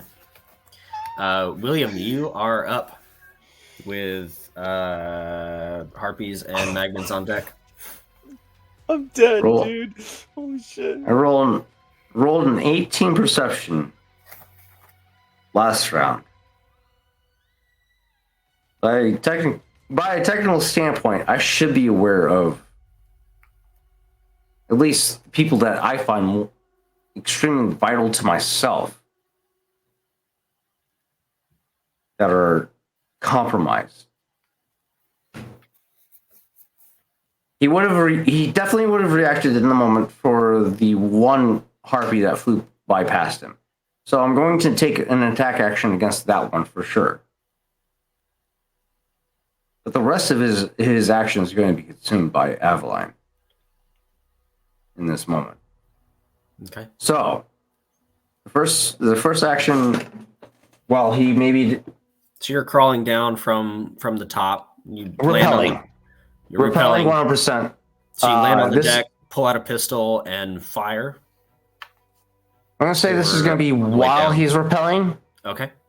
So I'm going to say, I'm going to argue that this is probably going to be at disadvantage. Because he's. Roll me an athletics check or an acrobatics check. Oh my either one. fucking god. I can't. If it's It's high enough, just so roll bad. straight.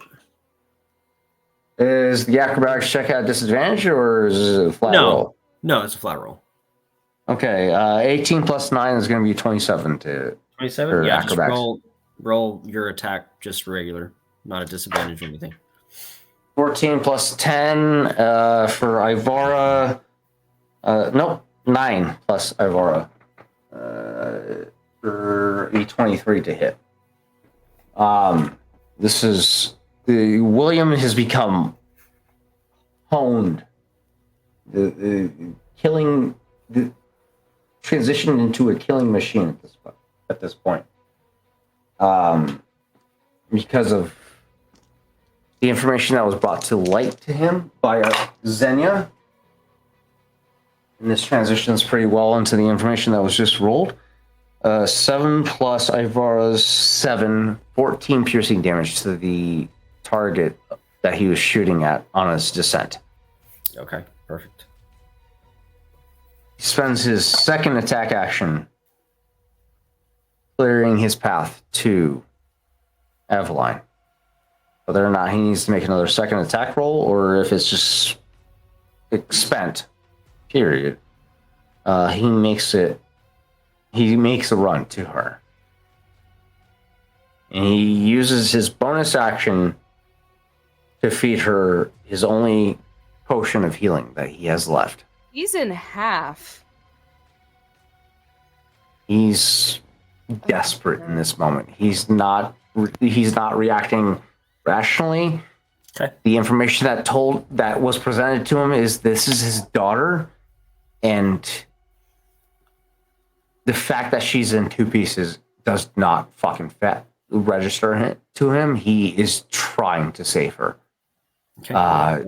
Some hit points for that. This is a potion of regular healing, which would be It's 2d4 plus 4, correct? Or 4d4 plus yes, 4? No, it's 2d4. 2d4. I will say while y'all are rolling that up, William, if at all, could hear probably Grendel just sobbing, and she is like probably right next to Emmeline's body. I'm going to say William is closed off to the rest of the world. Fair enough. Is very, very much. He can't register that somebody that he trusts hurt her. Oh my god.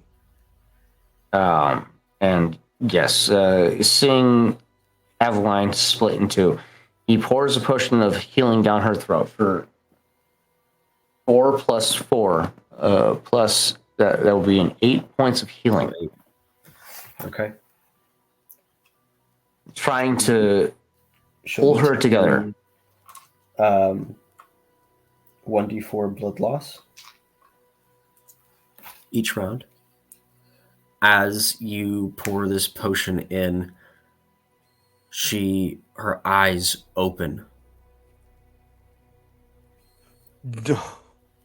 I will use my action surge in this moment. And she's just screaming in pain. I will use my action surge in this moment to call for a boatswain to pull her down to the lower deck.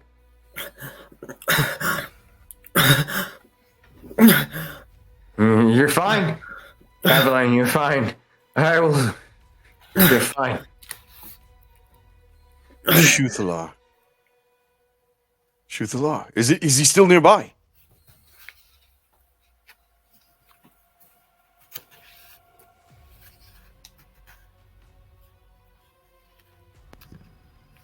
The standing orders with his action surge is to take Aveline down to the lower deck.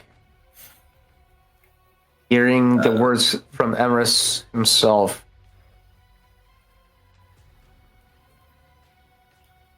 I'm gonna.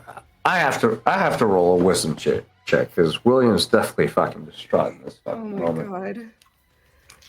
Jesus fucking Christ. Oh I mean, there's no other way for me to rationalize what William's experiencing right now, because I'm first not feeling good. Your medical team brings what they need to take Aveline down. You would see on their face, if you took a moment to do so, honestly, anyone would. They don't know what to do with this. This is... They're not going to ask you, like, Captain, what do you want us to do with this? I can't fix this. They're not going to say that to you. With everything that you've done to crew members and enemies and everything in between, they know better than to ask any questions. Just do. So that's what they're doing. They're going to take Aveline and do what they can. Try to figure something out.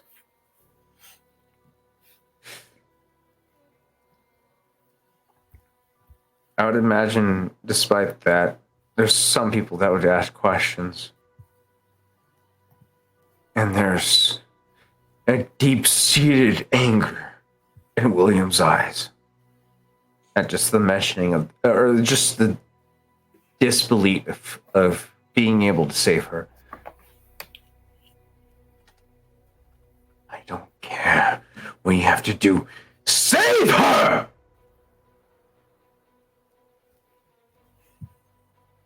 Shut the fuck up and just save her!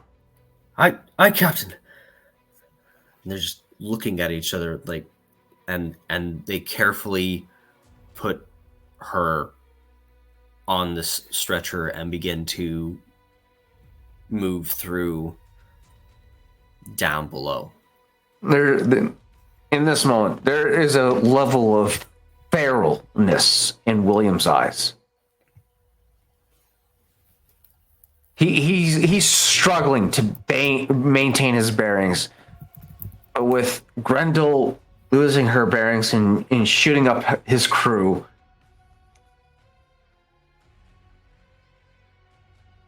The fact that in just less than 24 hours, the people that he counted on seemingly turning on him is just turning him into this dark state of mind. And he just kill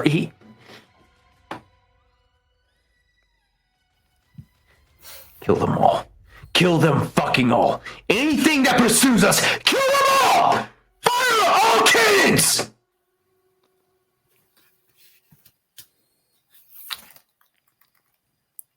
And with that, he mounts one of the swivel guns himself and begins to start relentlessly firing.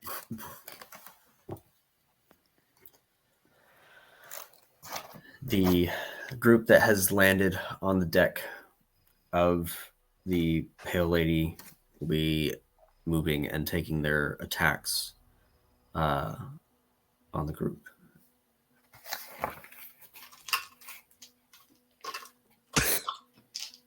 God damn it, Millie. Now this was a shit sandwich all on its own. 100%. It's gonna be fine. I don't think it's gonna be fine. It's gonna be great, and we're gonna do grand. So that's a We'll 9, be fine. a 16, and a natural 1. I don't think a 16 hits anyone on this crew that we've got going on here. So that's 1. Surprisingly enough. Okay, that's a 15, a 10. Not at the moment. Usually, and a though. 22. 22 hits the Pale Lady. Oh, they're going for you guys. 22 hits Grendel. Okay. Okay, where are they at on deck? There. What makes more sense?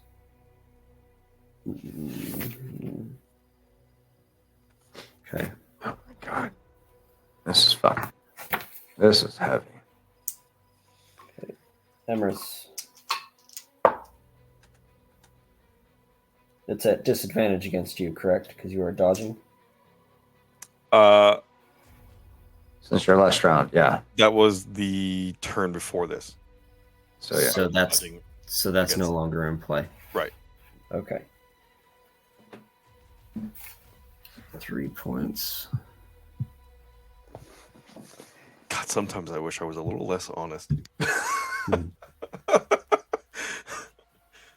Okay. So you take 3 points of slashing damage. And you gain 1 level. I'll mark it here on your thing.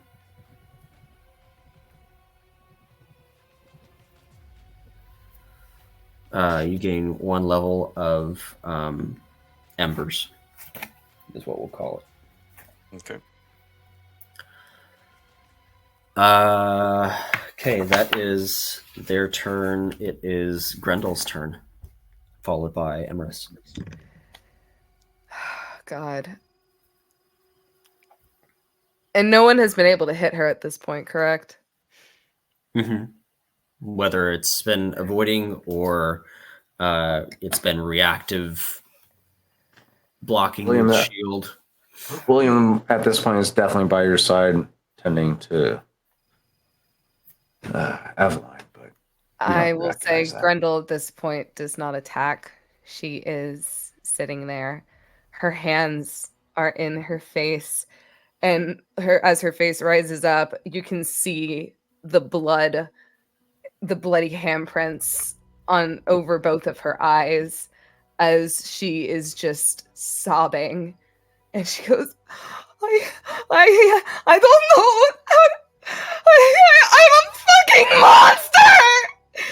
And she, like, again, you see these flames flare up as she is shaking uncontrollably, gripping onto herself, her nails digging into her skin as she wants to feeling like she's wanting to rip her own skin off of her body as she just feels burning and rage and everything that she has ever known is coming up in flames. And she is unable to attack. That will be the end of my turn. Emrys.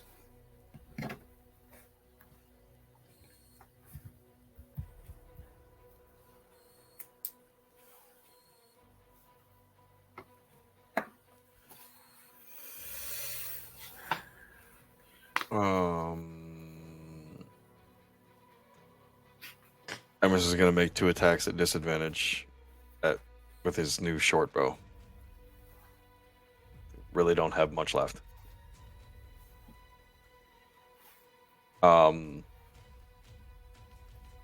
Yeah. Just attacking one of the Magan, I suppose. Okay. That's 4 plus 8 plus 1. 12. 12 just misses.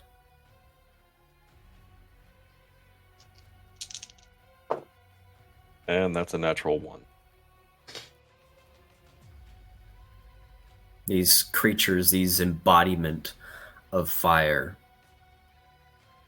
you just can't seem to focus hard enough, long enough to hit anything. He's very tired, and in this moment, his stretching back, his tendon in his forearm snaps. And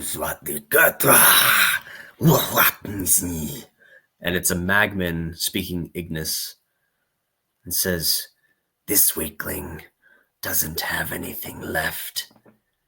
Throw him overboard. Keep the rest. Keep him alive."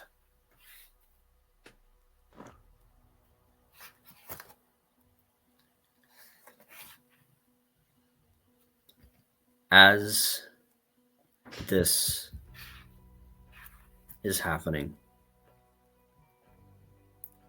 you all hear at the top of the round cannon fire. William, I need the Pale Lady to make a dexterity saving throw.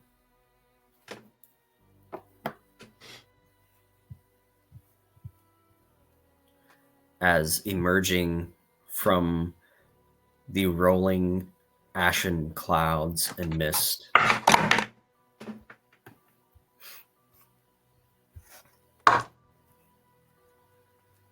a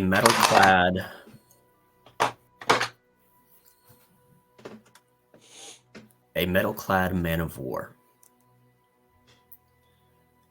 The front end, a toothed maw with flames emanating from the inside as it opens. And you hear in the distance drums and chanting.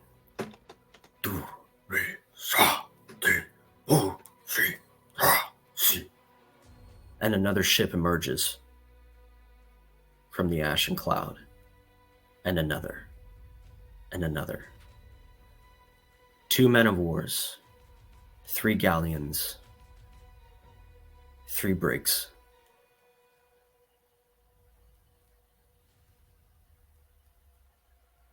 They are on your tail. This is the Iron Tempest, the fleet of the Iron Tempest. Shit. Yo, is it time to abandon the Pale Lady? No. What the fuck? Oh my fucking god. I thought shit already hit the fan. No, there's more shit. There's more shit hitting the fan. Mm-hmm. You got it. Millie. Iron Tempest. This is recognizable by William at all? You would know stories of the fleet of the Iron Tempest. All of the ships are commanded by ruthless captains and crew. Sorry. The fleet always consists of 2 men of wars, 3 agile and deadly galleons, and 3 swift and dangerous brigs designed for speed and precision strikes. They all work as a team and in a cohesive fashion to take down ships, fortresses, fleets, leaving none alive. I got 2 man of wars, 2 galleons, 3 what? 3 small brigs. They're designed for speed and precision. Rigs. Okay.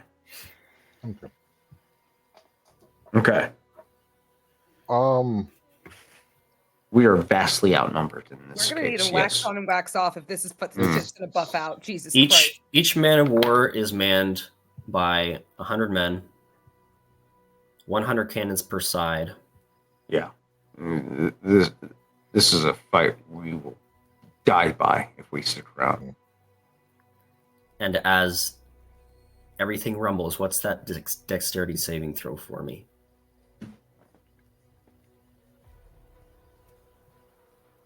Rolled an 18 for the Pale Lady. I don't know what their modifiers are. Okay. I don't know if they have modifiers. Just has a strength modifier for the whole. So a dexterity save of 18. 18. Okay. Which is good. Because you'll be taking half of their 20d6. Oh my fucking god. As the front man of war unleashes a hellacious barrage. I need a calculator for this one. Would you be at full capacity for hit points, or would we still have damage from? Whatever damage you incurred from the Shit. I don't know what that is. We should still be sitting pretty good. I think you're sitting pretty. I think you only lost like maybe 20 hit points. Yeah, we should still be sitting pretty good. Yeah. They have to do more than 20 damage to do any damage to the ship. So yeah, we should be fine. It was 20d6. That's 2 more. You can still roll pretty low. Yeah, we'll see. You can't roll under 20 though. Yeah. 2.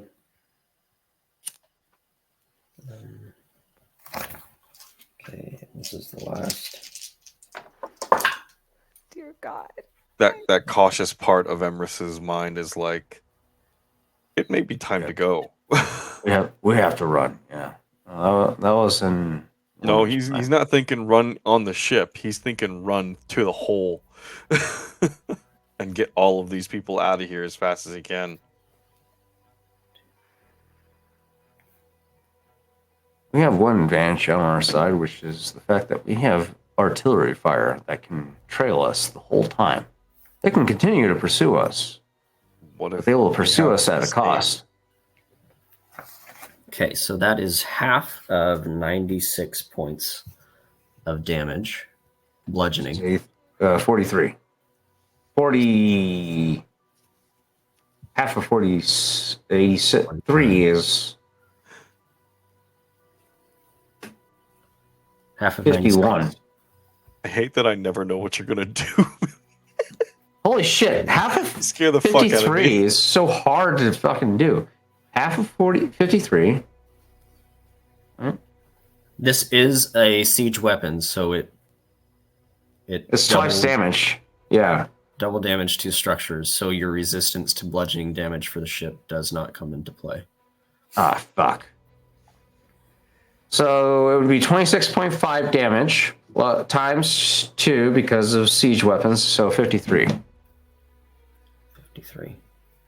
So 53 minus 600. And I need you all to make dexterity saving throws as well. As this barrage At advantage, descends. at advantage, because I'm not disadvantaged on saves. That's a 5 Yeah. for Grundle.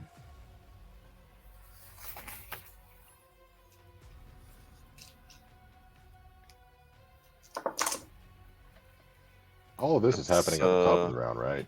Yes. Natural This is the start of the round. T dex save. 18 for William. 5 for Grundle. Oh god.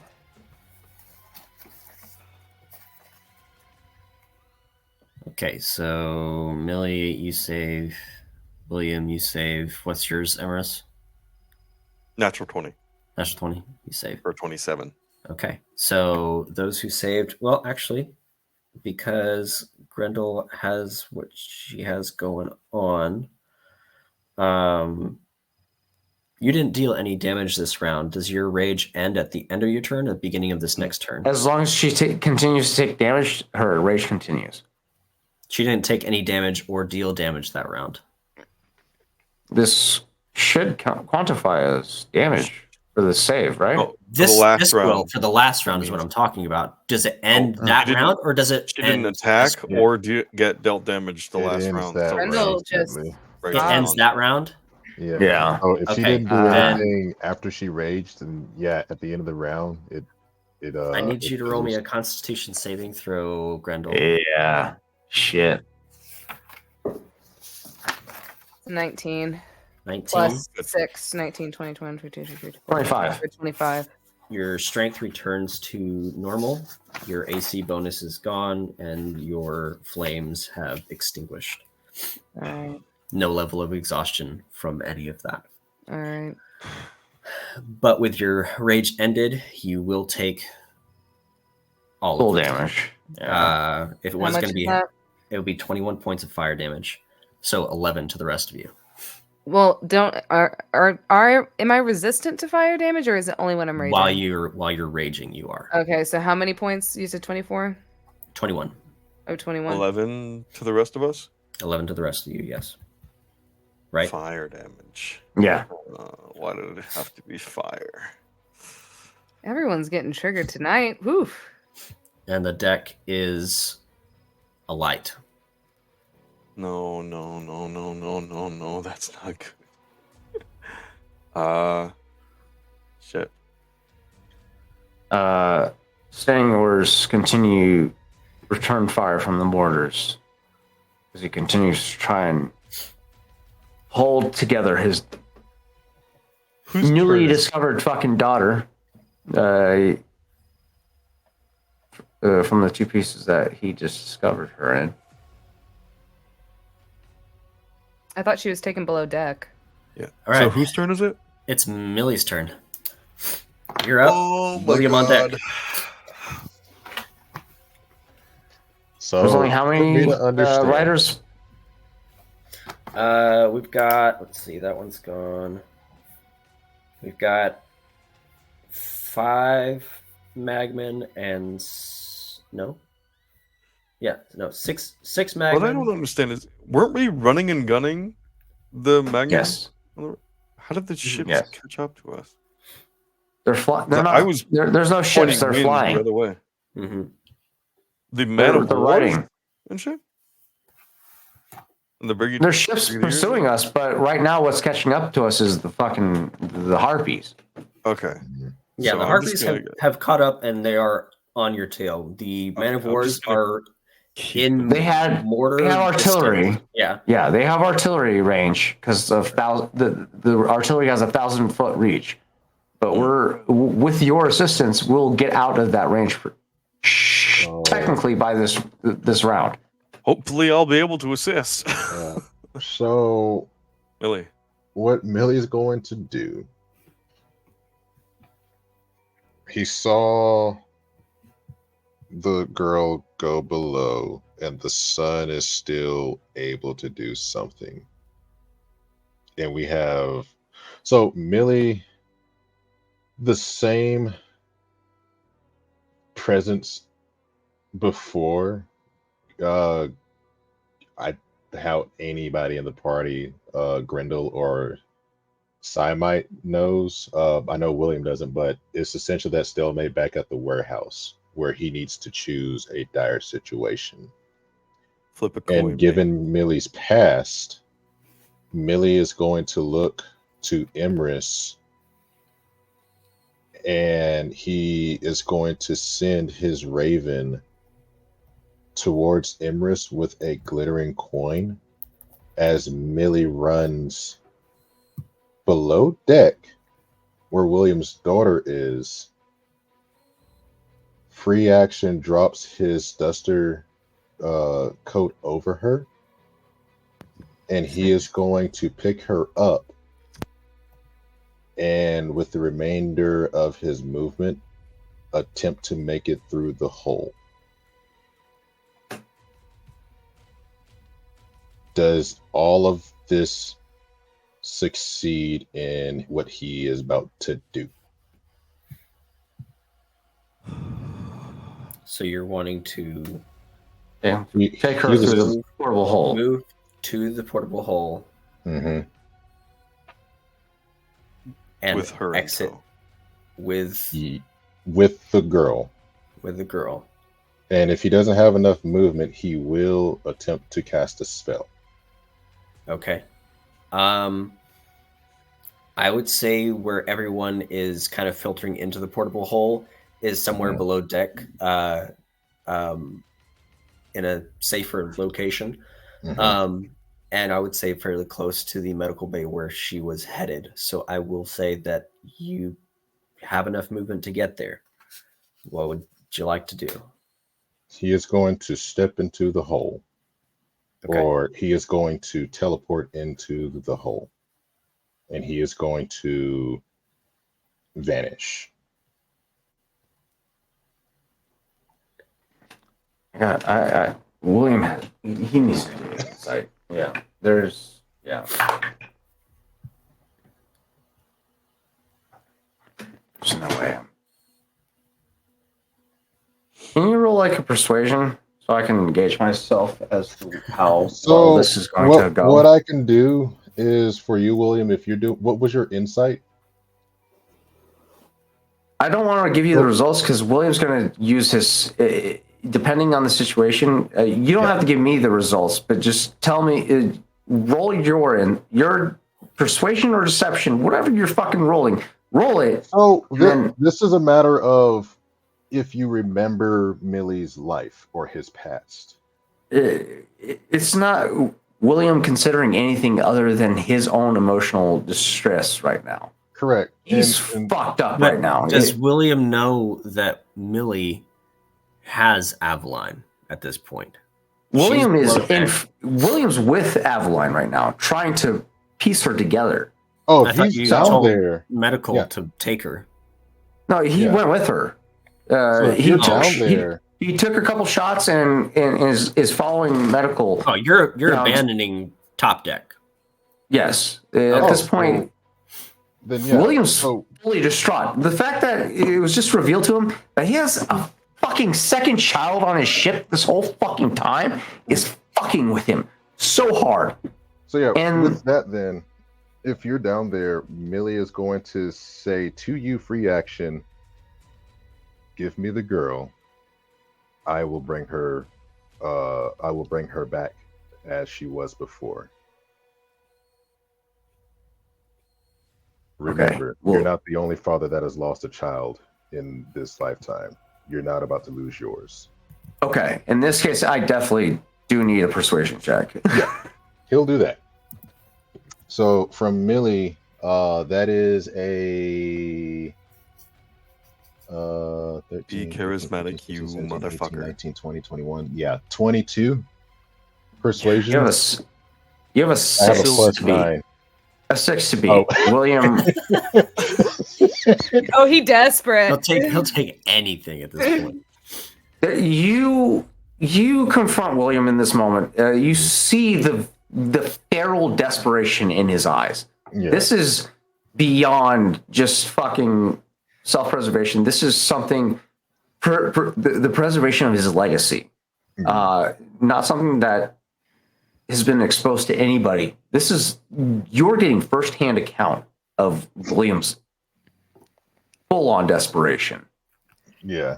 It's definitely a matter of, Millie to be the type of very secretive. However, you remember if you succeed that Millie did lose his child as well as everyone else that he loved. And for him to see another father lose another child in front of him, he's going to do. I will say in this moment, William does not take that into consideration as he is very distraught in this moment, but it's something that he does consider later on. But in this moment, he grabs you by the collar and just drags you in fucking close. Save my fucking daughter. I don't care what it takes. Save her. And Millie Does will. your son hear that? Oh shit! Oh shit! Oh shit!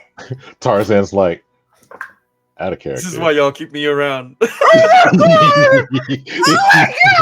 It's all coming together in the most fucked up way possible. But This is the most desperate William has ever been in any given moment. This is him trying to save everything he can perceive. Oh, Make me a perception check, please.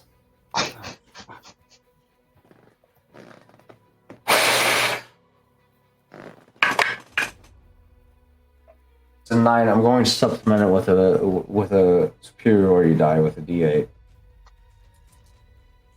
Or I get a result here. It's a 9 plus 8. That's a 17 plus his perception, right? Perception. There you go. Yep. 17 plus 5. That's good. 23. 22.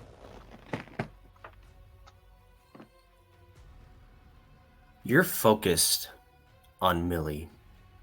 You tell him to save her. You utter these words.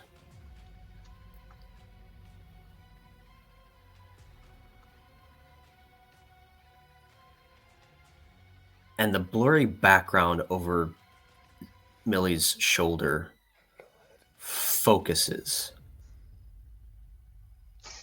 And Grayson, who has been helping people into the hole, is just standing there with a blank look on his face. Oh my god. Almost in shock. As Millie takes Aveline, goes through the hole, disappears into the crowd. That's where we're going to end our session tonight.